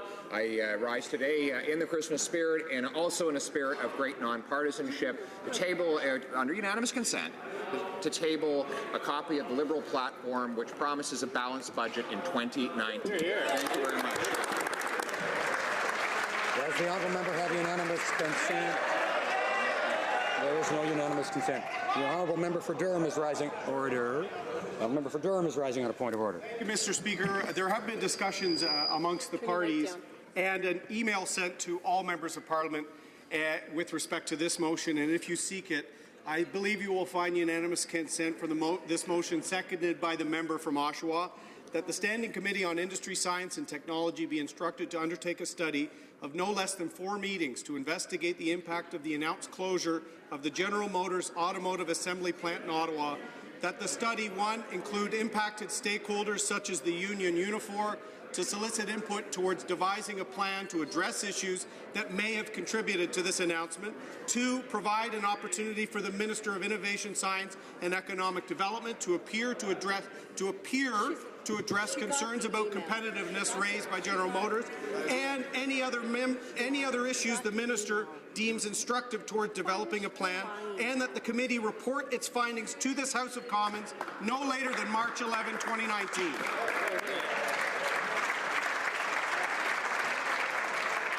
Does the honourable member have unanimous consent of the House to propose the motion? No, there is no unanimous consent. Order. Order. I know you all want to hear this. It's exciting stuff. Order. I have the honour to inform the House that messages have been received from the Senate informing this House that the Senate has passed the following bills to which the concurrence of the House is desired. Bill S-244, an act respecting Kindness Week. Bill S-1003, an act to amend the United Church of Canada Act. This second bill is deemed to have been read the first time and ordered for a second reading at the next sitting of the House. As it is 3:25, pursuant to the order adopted Tuesday, November 11, 2018, 1:15. The House will now proceed with the deferred recorded vote on motion M 163 under private members' business in the name of Mr. Wisniewski. Call in the members.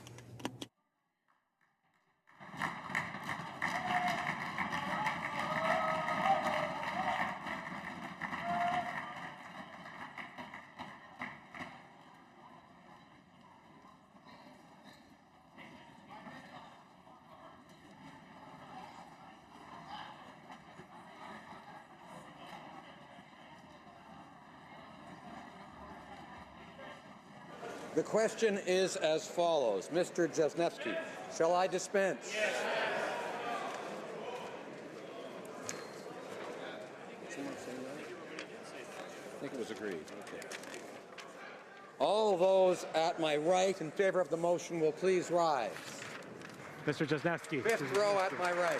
Mr. Hardy. Mr. Hardy. Mr. Harvey. Mr. Harvey. Mr. Housefather. Mr. Housefather. Ms. Hutchings. Ms. Hutchings. Mr. Yakino. Yakino. Mr. Johari. Mr. Johari. Ms. Khalid. Ms. Khalid. Mr. Levitt. Mr. Levitt. Mr. Long. Mr. Long. Mr. Longfield. Mr. Longfield. Ms. Ludwig. Ms. Ludwig. Mr. Maloney. Mr. Maloney. Monsieur Massé, Avignon, Le Métis, Matin, Matipédia. Mr. Massé, Avignon, Le Métis, Matin, Matipédia. Mr. May, Cambridge. Mr. May, Cambridge. Mr. McDonald. Mr. McDonald. Mr. McKinnon, Coquitlam, Park Coquitlam. Mr. McKinnon, Coquitlam. Mr. McLeod, Northwest Territories. Mr. McLeod, Northwest Territories. Mr. Morrissey. Mr. Morrissey. Madame Nassif. Madame Nassif. Monsieur Ouellet. Monsieur Ouellet. Mr. Peterson. Mr. Peterson. Monsieur Picard. Monsieur Picard. Monsieur Rioux. Monsieur Rioux. Monsieur Robillard. Monsieur Robillard. Mr. Rumi. Mr. Rumi. Mr. Rusnak. Mr. Rosnak. Ms. Sahota. Mr. Hota. Mr. Saini. Mr. Saini. Monsieur Sanson. Mr. Sanson. Mr. Sanga. Mr. Sanga. Mr. Sarai. Mr. Sarai. Madame Shanahan. Madame Shanahan. Mr. Sheehan. Mr. Sheehan. Ms. Sidhu, Brampton South. Ms. Sidhu, Brampton South. Mr. Secan. Mr. Secan. Mr. Sorbera. Mr. Sorbera. Oh, at my right. Madame Mendez. Madame Mendez. Mr. Oliphant. Mr. Oliphant. Monsieur Dubourg. Mr. Dubourg. Mr. Aldag. Mr. Aldag. Mr. Amos. Mr. Amos. Monsieur Arsenault. Monsieur Arsenault. Mr. Aria. Mr. Aria. Monsieur Ayoub. Mr. Ayoub. Mr. Badaway. Mr. Badaway. Monsieur Bayless. Mr. Bayless. Mr. Boissonneau. Mr. Boissonneau. Mr. Bossio. Mr. Bossio. Mr. Bertina. Mr. Bertina. Mr. Breton. Mr. Breton. Mrs. Cesar Chavan. Mr. Caesar Chavan. Mr. Biddle. Mr. Biddle. Madame Lapointe. Madame Lapointe. Ms. de Bruzen. Ms. de Bruzen. Ms. DeMoff. Ms. DeMoff. Ms. Dillon. Ms. Dillon. Monsieur Diorio. Mr. Diorio. Monsieur Drouin. Mr. Drouin. Ms. Zerowitz. Ms. Zerowitz. Mr. Assassi. Mr. Assassi. Monsieur Edkouri. Mr. Arkouri. Mr. Ellis. Mr. Ellis. Mr. Erskine Smith. Mr. Erskine Smith. Mr. Elson. Mr. Elson. Monsieur Fergus. Mr. Fergus. Mr. Finnegan. Mr. Finnegan. Mr. Fisher. Mr. Fisher. Mr. Fonseca. Mr. Fonseca. Mr. Fregascatos. Mr. Fregascatos. Mr. Fraser West Nova. Mr. Fraser West Nova. Mr. Fuhrer. Mr. Fuhrer. Mr. Gerritsen. Mr. Gerritsen. Monsieur Graham. Mr. Graham. Third row at my right. Mr. Eiking. Mr. Eiking. Mr. Bagnall. Mr. Bagnall. Mr. Paradis. Mr. Paradis. Mr. McGinty. Mr. McGinty. Mr. Anna DeSangri. Mr. Anand Sangre. Mr. Fillmore. Mr. Fillmore. Mrs. Jordan. Mrs. Jordan. Ms. Goldsmith-Jones. Ms. Goldsmith-Jones. Mr. Oliver. Mr. Oliver. Monsieur Lefebvre. Mr. Lefebvre. Mr. Mendocino. Mr. Mendocino. Mr. Dogood. Mr. Dogood. Mr. Lemuda. Mr. Lemeru. Monsieur McKinnon Getsnoe. Mr. McKinnon Gessino. Monsieur Lightbound. Mr. Lightbound. Ms. O'Connell. Ms. O'Connell. Mr. Varani. Mr. Varani. Mr. Fraser Central Nova. Mr. Fraser Central Nova. Ms. Young. Ms. Young. Mrs. Schultz. Mr. Schultz. Monsieur Vandal. Mr. Vandal. Mr. DeCourcy. Mr. DeCourcy. Mr. Scarpalagia. Mr. Scarpalagia. Mr. Sims. Mr. Sims. Ms. Ratanzi. Mr. Tanzi. Mr. Dhaliwal. Mr. Dhaliwal. Mr. Pescasolido. Mr. Pescasolido. Row at my right. Mr. Nault. Mr. Nault. Ms. Scrow. Ms. Scrow. Monsieur Lauzon, Argentin La Petite Nation. Mr. Lauzon, Argentin La Petite Nation. Mrs. McCrimmon. Mrs. McCrimmon. Ms. Jones. Ms. Jones. Mr. Algabra. Mr. Algabra. Mr. Leslie. Mr. Leslie. Mr. Carr. Mr. Carr. Ms. Gould. Ms. Gould. Mr. Sohi. Mr. Sohi. Mr. Champagne. Mr. Champagne. Mr. Holland. Mr. Holland. Ms. Monsef. Ms. Monsef. Mr. Garneau. Mr. Garneau. Ms. Duncan Etobicoke North. Mr. Duncan Etobicoke North. Monsieur Duclos. Mr. Duclos. Madame Le Boutillier. Madame Le Boutillier. Madame Bibot. Madame Bibot. Mr. Wilkinson. Mr. Wilkinson. Mr. Cusner. Mr. Cusner. Ms. Murray. Ms. Murray. Mr. Casey Charlottetown. Casey Charlottetown. Mr. Vaughan. Mr. Vaughan. Monsieur Lemetti. Monsieur Lemetti. Monsieur Miller, Ville-Marie, le Sud-Ouest des Sarts. Mr. Miller, Ville-Marie, le Sud-Est des Sarts. Mrs. Lockhart. Mrs. Lockhart. Monsieur Chiefcake. Mr. Chiefcake. Mrs. Romanato. Mrs. Romanato. Monsieur Hébert. Monsieur Hébert. First row at my right. Mr. Hare. Mr. Hare. Mr. O'Regan. Mr. O'Regan. Mr. Sajan. Mr. Sajan. Madame Jolie. Madame Jolie. Mr. Goodale. Mr. Goodale. Monsieur Rodriguez. Mr. Rodriguez. Ms. Petitpois-Taylor. Ms. Petitpois-Taylor. Monsieur Leblanc. Mr. Leblanc. Ms. Chager. Ms. Chager. Monsieur Trudeau. Monsieur Trudeau. Ms. Qualtrough. Ms. Qualtrough. Mr. Bryson. Mr. Bryson. Ms. Wilson-Raybould. Ms. Wilson-Raybould. Mr. Macaulay-Cardigan. Mr. Macaulay-Cardigan. Ms. Bennett. Ms. Bennett. Mr. Baines. Mr. Baines. Ms. Haidu. Ms. Haidu. Mrs. Philpott. Mrs. Philpott. Mr. Blair. Mr. Blair. Ms. Tassie. Ms. Tassie. Ms. Ing. Ms. Ing. Ms. Mahichuk. Ms. Mahichuk. Mr. Casey Cumberland Colchester. Mr. Casey Cumberland Colchester. Mr. Easter. Mr. Easter. Ms. Fry. Ms. Fry. Mr. McKay. Mr. McKay. All those at my left in favor of the motion will please rise. Fifth row. Mr. Rhoda. Mr. Rota. Ms. Yip. Ms. Yip. Mr. Tutu. Mr. Tutu. Mr. Weir. Mr. Weir. Monsieur Plamondon. Monsieur Plamondon. Monsieur Saint-Marie. Monsieur Saint-Marie. Monsieur Marcel. Monsieur Marcel. Monsieur Thériault. Monsieur Thériault. Monsieur Beaulieu. Monsieur Beaulieu. Monsieur Fortin. Monsieur Fortin. Monsieur Barcelou-Duval. Monsieur Barcelou-Duval. Fourth row at my left. Madame Fortier. Madame Fortier. Madame Lambropoulos. Madame Lambropoulos. Mr. Hogue. Mr. Hogue. Mr. Rogers. Mr. Rogers. Mr. Duval. Mr. Duval. Mr. Stetsky. Mr. Stetsky. Mr. Canning. Mr. Canning. Mr. Johns. Mr. Johns. Mr. McGregor. Mr. McGregor. Ms. Benson. Ms. Benson. Madame Trudel. Madame Trudel. Madame Sanssouci. Madame Sanssouci. Ms. Hardcastle. Ms. Hardcastle. Madame Hughes. Madame Hughes. Third row at my left. Ms. Vandenbeld. Ms. Vandenbeld. Mr. Whalen. Mr. Whalen. Mrs. Said. Mrs. Said. Ms. Malcolmson. Ms. Malcolmson. Ms. Ramsey. Ms. Ramsey. Ms. Kwan. Ms. Kwan. Ms. Jolibois. Ms. Jolibois. Madame Quash. Madame Quash. Mr. Blakey. Mr. Blakey. Monsieur Choquette. Monsieur Choquette. Madame Moore. Madame Moore. Second row at my left. Mr. Spengeman. Mr. Spengeman. Mr. Tabera. Mr. Tabera. Mr. Tan. Mr. Tan. Mr. Garrison. Mr. Garrison. Madame Boutin-Sweet. Madame Boutin-Sweet. Mr. Rankin. Mr. Rankin. Monsieur Dubé. Monsieur Dubé. Mr. Davies. Mr. Davies. Madame Lavaldière. Madame Lavaldière. Monsieur Dussault. Monsieur Dussault. First row at my left. Mr. Julian. Mr. Julian. Monsieur Caron. Monsieur Caron. Madame Brosseau. Madame Brosseau. Mr. Cullen. Mr. Cullen. Mr. Angus. Mr. Angus. Mr. Massey, Windsor West. Mr. Massey, Windsor West. Ms. Ashton. Ms. Ashton. Ms. Matheson. Ms. Matheson. Ms. Duncan Edmonton Strathcona. Duncan Edmonton Strathcona. Mr. Christopherson. Mr. Christopherson. All those at my right opposed to the motion will please rise. Fifth row. Fourth row at my right. Third row at my right. Second row at my right. First row at my right. All those at my left opposed to the motion will please rise. Fifth row. Monsieur Lauzon, Stormont-Dundas, South Glengarry. Mr. Lauzon, Stormont-Dundas, South Glengarry. Mr. Sopak. Mr. Sopak. Mr. Van Kesteren. Mr. Van Kesteren. Mr. Shipley. Mr. Shipley. Mr. Glinsky. Mr. Glinsky. Mr. McKenzie. Mr. McKenzie. Mr. Yerdega. Mr. Yerdega. Mr. Diot. Mr. Diot. Mr. Schmale. Mr. Schmale. Mr. Shields. Mr. Shields. Mr. Vierson. Mr. Vierson. Mr. Waugh. Mr. Waugh. Mr. Weber. Mr. Weber. Mr. Motts. Mr. Moss. Mr. Benson. Mr. Benson. Mr. Lloyd. Mr. Lloyd. Fourth row at my left. Mr. Calkins. Mr. Calkins. Mr. Falk Provencher. Mr. Falk Provencher. Monsieur Généreux. Mr. Généreux. Monsieur Gould. Monsieur Gould. Mr. Kimmich. Mr. Kimmich. Mr. Macaulay, Edmonton West. Mr. Macaulay, Edmonton West. Mr. Laub. Mr. Laub. Mr. Kitchen. Mr. Kitchen. Mr. Jennis. Mr. Jennis. Mrs. Gallant. Mrs. Gallant. Mrs. Falk, Battleford's Lloydminster. Mrs. Falk, Battleford's Lloydminster. Mr. Albrecht. Mr. Albrecht. Mr. Dreeshen. Mr. Dreeshen. Mr. Hoback. Mr. Hoback. Mr. McGuire. Mr. McGuire. Mr. Cooper. Mr. Cooper. Mr. Arnold. Mr. Arnold. Monsieur Clark. Mr. Clark. Monsieur Godin. Mr. Godin. Row at my left. Mr. Tilson. Mr. Tilson. Mr. Warwa. Mr. Warwa. Mr. Sorensen. Mr. Sorensen. Mr. Miller, Bruce Gray, Owen Sound. Mr. Miller, Bruce Gray, Owen Sound. Mr. Zimmer. Mr. Zimmer. Mr. Reed. Mr. Reed. Mr. Lukiski. Mr. Lukiski. Mr. Nader. Mr. Nader. Mrs. Wagenthal. Mrs. Wagenthal. Mr. Broussard. Mr. Broussard. Mr. Sweet. Mr. Sweet. Mr. Carey. Mr. Carey. Mr. Anderson. Mr. Anderson. Ms. Alislev. Ms. Alislev. Mr. Soroya. Mr. Soroya. Madame Boucher. Madame Boucher. Second row at my left. Mr. Barlow. Mr. Barlow. Mr. Doherty. Mr. Doherty. Mr. Bertod. Mr. Bertod. Mr. Martel. Mr. Martin. Mr. Paulus. Mr. Paulus. Mr. Albus. Mr. Albus. Mr. Chong. Mr. Chong. Mr. Richards. Mr. Richards. Mr. Workington. Mr. Workington. Mr. Straw. Mr. Straw. Mrs. Stubbs. Mrs. Stubbs. Mrs. Wong. Mrs. Wong. Mr. Abu Tayyip. Mr. Abutayev. Mrs. Kuzi. Mrs. Cruzy. Mr. Kelly. Mr. Kelly. Mr. Genera. Mr. Genera. Row at my left. Mr. Nicholson. Mr. Nicholson. Ms. Finley. Ms. Finley. Ms. Gladue. Ms. Gladue. Mr. Allison. Mr. Allison. Mr. Bazan. Mr. Bazan. Ms. Rempel. Ms. Rempel. Mr. Kent. Mr. Kent. Mr. O'Toole. Mr. O'Toole. Mr. Reyes. Mr. Reyes. Ms. Bergen. Ms. Bergen. Mr. Shear. Mr. Shear. Ms. Raitt. Ms. Raitt. Mr. Poliev. Mr. Poliev. Mr. Delted. Mr. Delted. Mrs. McLeod, Kamloops, Thompson, Caribou. Mr. McLeod, Kamloops, Thompson, Caribou. Monsieur Blaney, Bellechasse, Les Etchemins, Lévis. Mr. Blaney, Bellechasse, Les Etchemins, Mr. Lévis. McColman. Mr. McColman.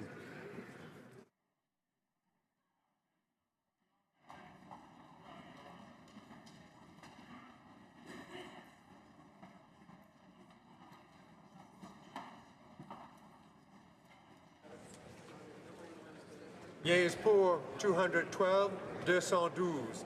Nays contre 84, 84. I declare the motion carried.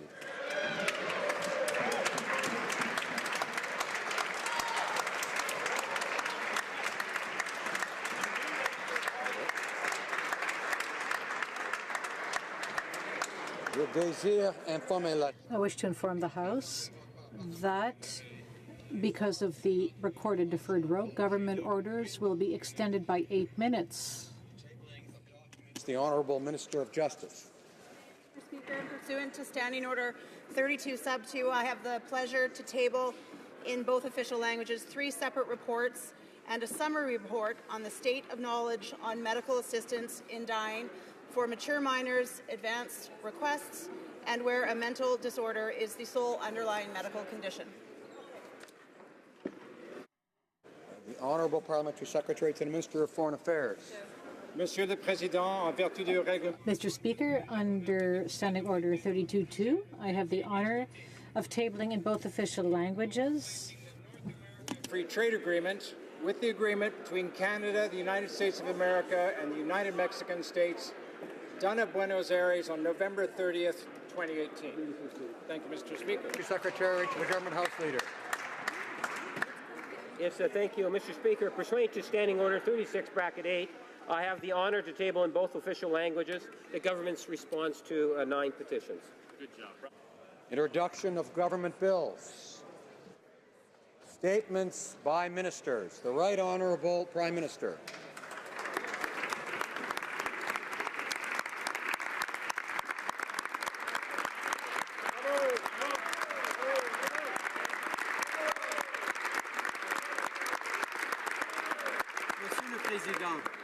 Mr. Speaker, a few months before the end of the 42nd Parliament, a few weeks before the end of 2018, a few days before the closing of this chamber, I understand that we are feeling a little bit of nostalgia and we're feeling reflective. Scene. These stones witnessed Winston Churchill speaking to Canadians. The stained glass windows reverberated with the voice of John F. Kennedy, Jr. The benches upon which we lean supported us through debates on repatriating the Constitution and free trade. These lights shone down on Malala Yousafzai. This carpet was walked on by Barack Obama. Really? This is just a room, Mr. Speaker. This is just a place. It's a lovely room. It's a lovely place. It's filled with history and stories. But this is not the center of our democracy. Democracy happens whenever MPs gather, roll up their sleeves, get to work on building a better future for Canadians. When we meet in committee rooms, when we meet in caucus rooms, when we meet around a cabinet table, and think about what Canadians hope for and dream of and are concerned about and respond to that. Wherever we gather to talk about the responsibility we have been entrusted, however momentarily, to deliver a better Canada for Canadians, a better world for future generations. That is where democracy happens. So yes, we think about the wonderful moments we've shared in this chamber, historic moments which have shaped the country in which we are living with so much pride today. And on a personal note, I remember friends who are not with us anymore, be it Arnold Chan, who called on us to be better in what we do, or Gord Brown, whom we miss greatly. We miss his friendship and his commitment and his strong personality. And our dear Maurice Bélanger, who tragically died and who was always willing to fight for the rights of Francophones and Canadians. But the lessons we must learn from them and for everyone who has worked in this chamber is the lesson which is that it is our duty to serve Canadians, that it is our duty to listen to our fellow citizens and to also listen to our opponents, to our colleagues in this chamber who were all chosen. Each and every one of us was chosen by Canadians to be their spokesperson here in this chamber, their voice in our democracy. So, yes, it is with a bit of nostalgia that for 10 years we will be debating in another chamber. But I know that the commitment we all hold towards Canadians, our fellow citizens who have put their trust in us, and the work we carry out every day in so many ways to improve this extraordinary country we love so much, that work will continue here, in the other chamber, or elsewhere. Yes, this is a good moment to reflect, Mr. Speaker, and we must remember that the service we provide to Canadians is important, but let us not forget that democracy does not live in this chamber. It resides in the actions of all Canadians, including in the actions of their members who work every day to build a better Canada and a better world. Thank you very much, Mr. Speaker.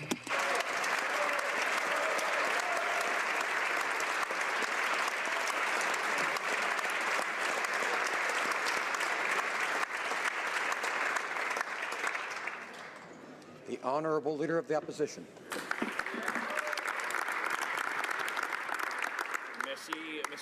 Thank you, Mr. Speaker. For 150 years, the centre block of our Parliament has housed democracy in our country. It is the embodiment of all of Canada's strengths and weaknesses. It has been burned to the ground and risen from the ashes, seen tragedy, and heard the greatest and most stirring words of our leaders. It has heard the echoes of gunfire, as many people in this chamber still no doubt recall.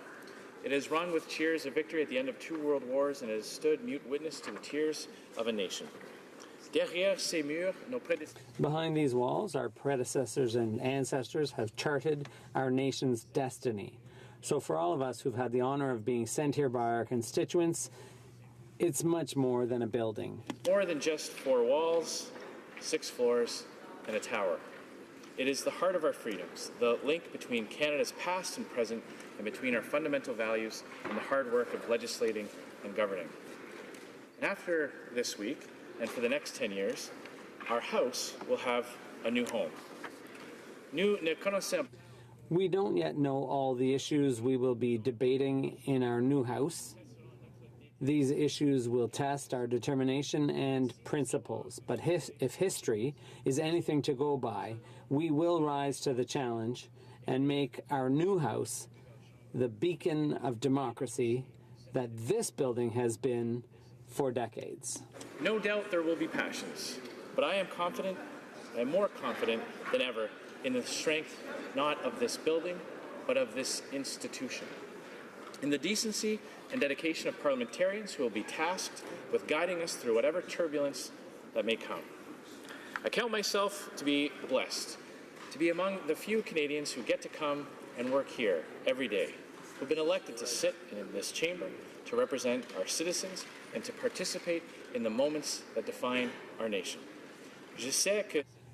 I know this sentiment is shared by all my honourable colleagues as we join together in saying goodbye to Centre Block for the next 10 years. Because of the strength of our institution, the resilience of Canadians themselves, and the dedication that parliamentarians bring to their work when they come here, I know that in 10 years, we will have faced down whatever threats have come, overcome our challenges, and charted a course to a better and brighter future for all Canadians. Merci, Monsieur le Président. Thank you, Mr. Speaker.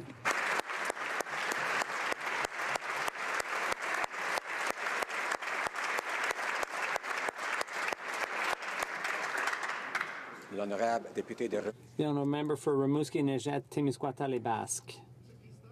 Mr. Speaker, it's a privilege to rise one last time here in this House of Commons, which has hosted our parliamentary debates since 1920. Call this Parliament my workplace. An honor to come up the hill every day to work and walk the halls of this century-old building, and a privilege to sit in this House of Commons, a building emblematic of our democracy, where we shape the present and future of this country.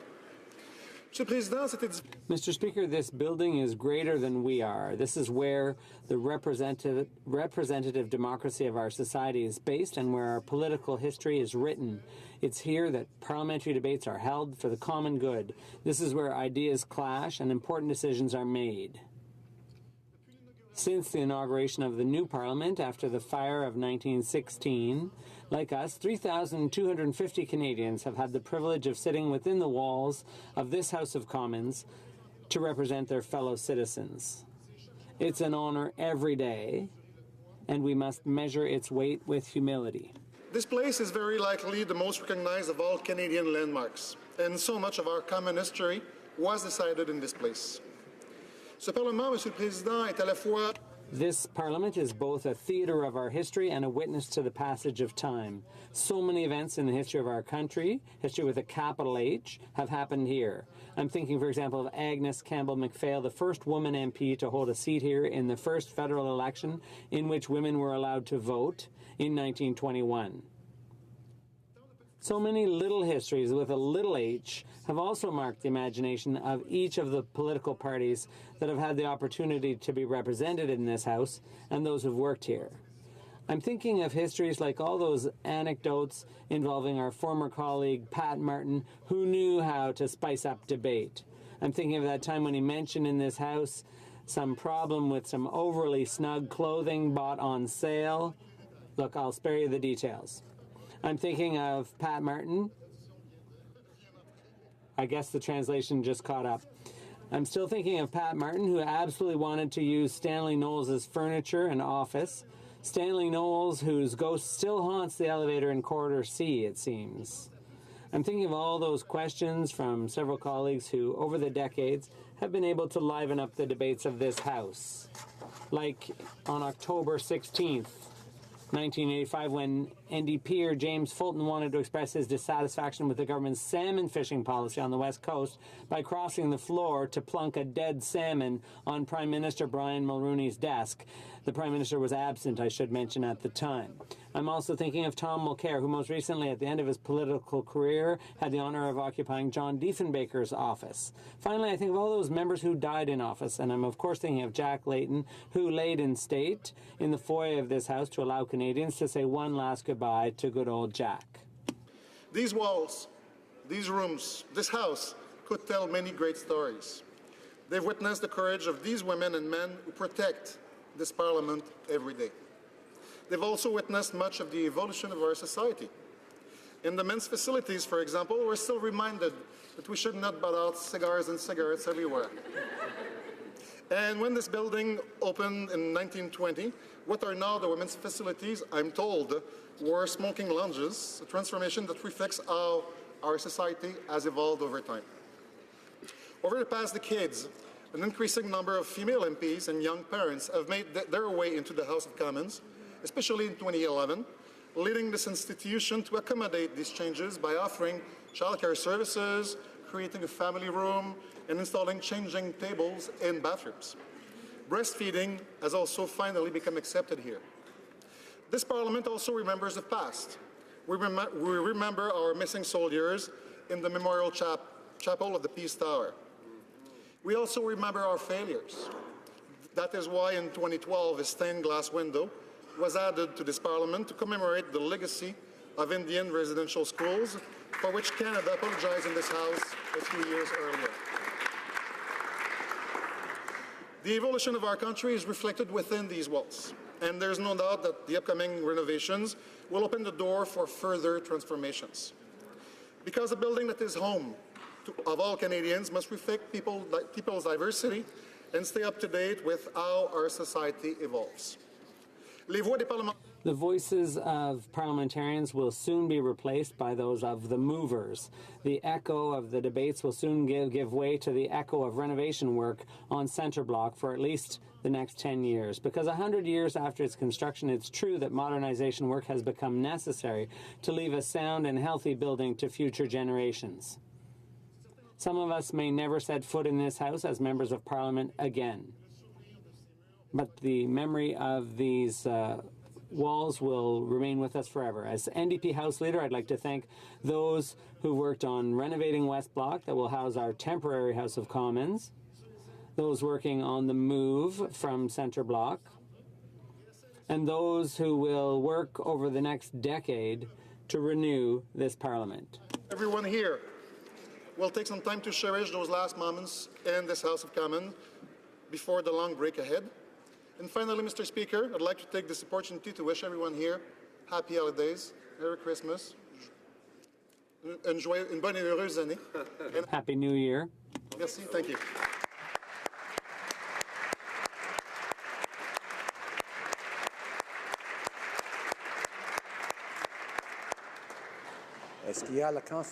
Is there unanimous consent of the House for the member for Béconcourt, Nicolette Sorel, to add some comments? Agreed. Thank you, Mr. Speaker. This end of session is a bit melancholy because we're about to close this building down, this building which has been my second home for 35 years.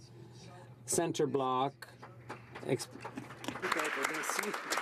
thank you, had to be rebuilt after the fire and opened its doors in its current form in 1920, so almost 100 years ago. And I've spent about a third of that century here, and I could talk for hours about everything I've seen and done here. I first set foot here in 1984 under the Progressive Conservative banner. It was the Beau Risque era with René Lévesque. Quebec nationalists were giving Canada one last chance to allow Quebec to carve out a dignified place within the Federation. And that was embodied in the Meech Lake Accord. I was also here when that accord failed. I was among those who crossed the floor to sit as an independent opposition member after that affront to the Quebec nation. I was in the House 27 years ago when that group of MPs became a party, the Bloc Québécois. Under this new banner in this same building, I saw the arrival of separatists to the official opposition in 93. And I also went through the 95 referendum here and in Quebec. And there were some very acrimonious debates, it goes without saying. I was also there for the clarity debate. There have been a lot of quarrels and acrimonious debates, but also some good times, historic moments shared with great parliamentarians of all political stripes. This parliament is based on a deep respect among individuals who serve their constituents. Our ideas differ, our debates are vigorous, but each one of us recognizes that we all sincerely want to do the best for the people we represent. I remember great moments we shared, like in 1990, when Nelson Mandela spoke here in the chamber just a few months after being released from jail, where he was detained for 27 years and fought for the liberation of his people. Great moments, like more recently, the visit of young Malala, the Nobel Prize winner at age 17. Great moments like the official apology for the residential schools, the Aboriginal residential schools. I remember sad moments too, like when Lucien Bouchard, our former leader's life was endangered by flesh-eating disease. And I won't forget that a Reform Party member put a white rose on his desk. And when he returned, Preston Manning came over to the unanimous applause of the House to congratulate him on his return. And I won't forget either the sadness we experienced when Benoit Sauvageau and Gaston Péloquin lost their lives in highway accidents while they were on duty. There have also been some very funny moments that I won't forget. Over 300 members and staff spent extremely long hours in this building, and of course there were funny moments. For example, Jean Chrétien was receiving Tony Blair, his British counterpart, and his wife, Sherry Blair. Mr. Chrétien was happy to use her first name because Sherry was the only woman he could call by her first name, Chérie, without any objections from her spouse. So I'm a bit anxious about leaving this building today because of all those great memories. We get attached, you know, to the building, to its decor, to its ghosts, and let's hope the ghosts come along with us to the new building. If there's one thing to retain from this house and to bring to the new building, it's the memory of all those who sat here with full respect for the ideas of others and with a desire to serve their constituents who placed their confidence in them. Thank you, Mr. Speaker. Happy holidays to all and happy move.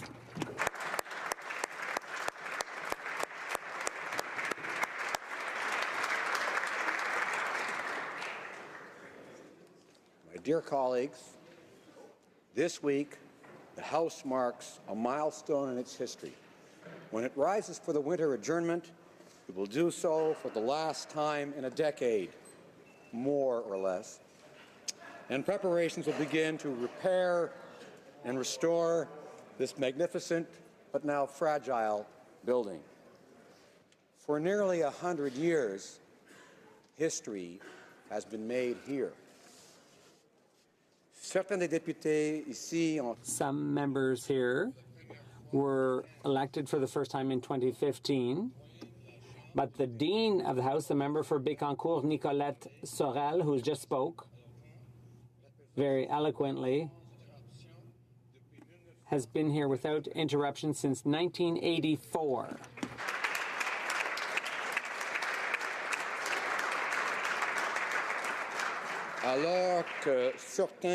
When some of you were not even born yet.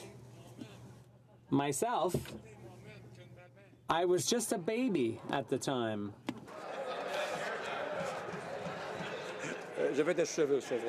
Yes, I had hair on my head back then. But whether you're in the class of 2015 or have been here for some 20-odd years, like myself, it's hard to say our goodbyes to this chamber and this building, which has hosted us, educated us, and inspired us. Interim chamber of the newly renovated West Block, the 338 members of Parliament who form Canada's 42nd Parliament will, of course, continue to serve their constituents to the best of their ability. That will not change.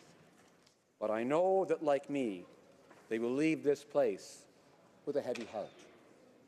And I know we are not the only ones who have lumps in our throats today.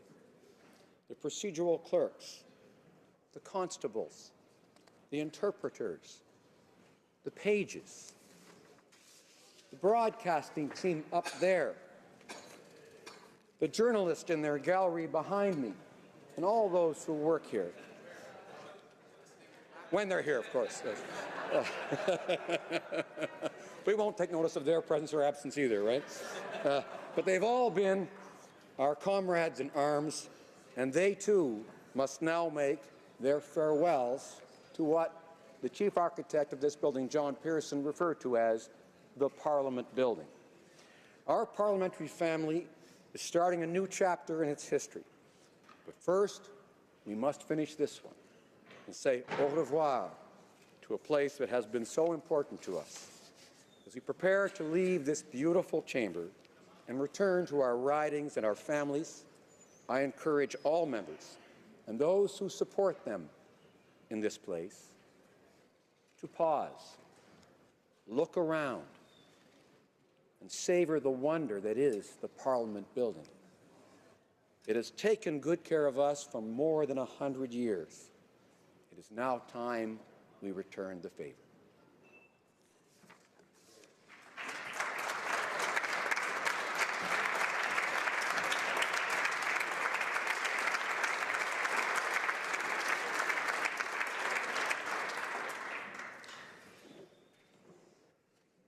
Reports from interparliamentary delegations. The Honourable Member for Malpeque.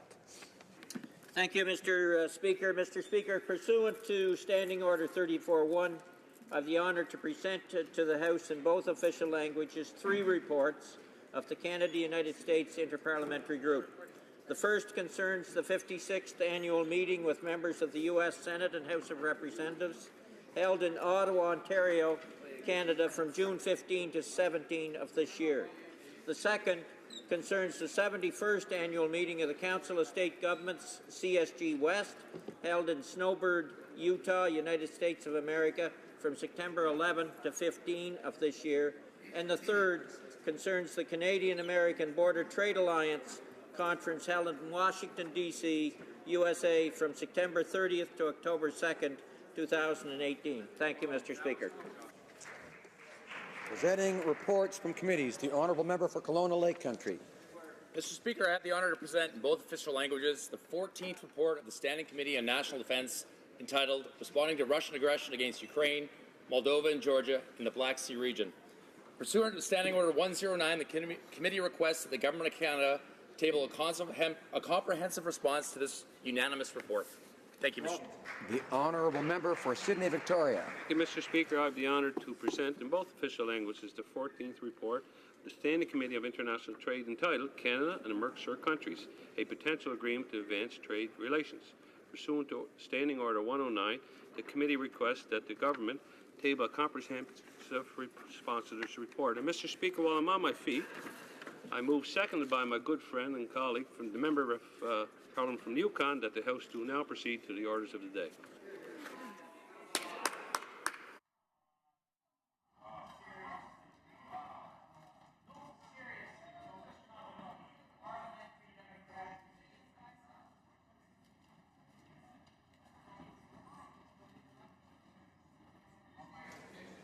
Mr. Eiking, seconded by Mr. Bagnall, moved that the House do now proceed to the orders of the day. Is it the pleasure of the House to adopt the motion?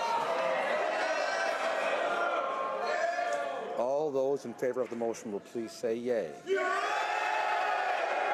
All those opposed will please say nay. In my opinion, the yeas have it.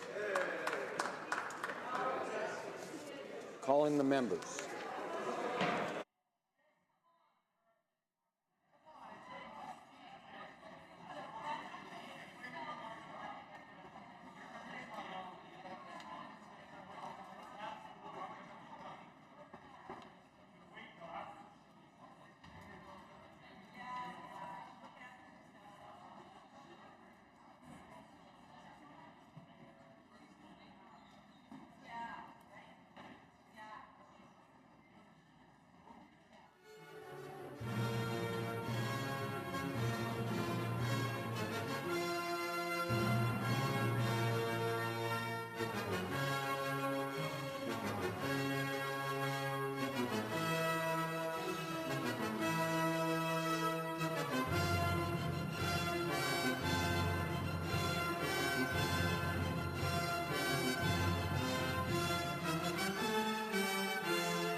Alors, la question est la suivante.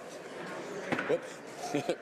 Monsieur Eiching, appuyé par Monsieur Bagnall, propose que la Chambre passe maintenant à l'ordre du jour. Que tous ceux qui appuient la motion veuillent bien se lever. Ms. Chager. Mr. Chager. Mr. Hare. Mr. Hare. Mr. O'Regan. Mr. O'Regan. Mr. Sajan. Mr. Sajan. Madame Joly. Madame Joly. Mr. Goodale. Mr. Goodale. Mr. Rodriguez. Mr. Rodriguez. Ms. Petitpois-Taylor. Mr. Petitpois-Taylor. Mr. Leblanc. Mr. Leblanc. Mr. Bryson. Mr. Bryson. Ms. Wilson-Raybould. Ms. Wilson-Raybould. Mr. Macaulay-Cardigan. Mr. Macaulay-Cardigan. Ms. Bennett. Ms. Bennett. Mr. Baines. Mr. Baines. Ms. Haidu. Ms. Haidu. Mrs. Philpott. Mrs. Philpott. Mr. Blair. Mr. Blair. Ms. Tassi. Ms. Tassi. Ms. Ing. Ms. Ing. Ms. Mahichuk. Ms. Mahichuk. Mr. Casey Cumberland-Colchester. Mr. Casey Cumberland-Colchester. Mr. Easter. Mr. Ms. Easter. Fry. Ms. Fry. Mr. McKay. Mr. McKay. Mr. Nault. Mr. Nault. Ms. Scrow. Ms. Scrow. Monsieur Lauzon, Argenteuil, La Petite Nation. Mr. Lauzon, Argenteuil, La Petite Nation. Mrs. McCrimmon. Mrs. McCrimmon. Ms. Jones. Ms. Jones. Mr. Algabra. Mr. Algabra. Mr. Leslie. Mr. Leslie. Mr. Carr. Mr. Carr. Ms. Gould. Ms. Gould. Mr. Sohi. Mr. Sohi. Mr. Champagne. Mr. Champagne. Mr. Holland. Mr. Holland. Ms. Monsef. Ms. Monsef. Mr. Garneau. Mr. Garneau. Ms. Duncan Etobicoke North. Ms. Duncan Etobicoke North. Monsieur Duclos. Monsieur Duclos. Madame Le Boutillier. Madame Le Boutillier. Madame Bibeau. Madame Bibeau. Mr. Wilkinson. Mr. Wilkinson. Mr. Cuzner. Mr. Cuzner. Ms. Murray. Ms. Murray. Mr. Casey Charlottetown. Mr. Casey Charlottetown. Mr. Vaughan. Mr. Vaughan. Monsieur Lemetti. Mr. Lemetti. Monsieur Miller-Ville-Marie, le Sud-Ouest des Sœurs. Mr. Miller-Ville-Marie, le Sud-Est Île des Sœurs. Mrs. Lockhart. Mrs. Lockhart. Monsieur Chiffquet. Mr. Chiffquet. Mrs. Romanato. Mrs. Romanato. Monsieur Hébert. Monsieur Hébert. Mr. Eiching. Mr. Eiching. Mr. Bagnall. Bagnall. Mr. Paradis. Paradis. Mr. McGinty. Mr. McGinty. Mr. Anna DeSangre. Mr. Anna DeSangre. Mr. Fillmore. Mr. Fillmore.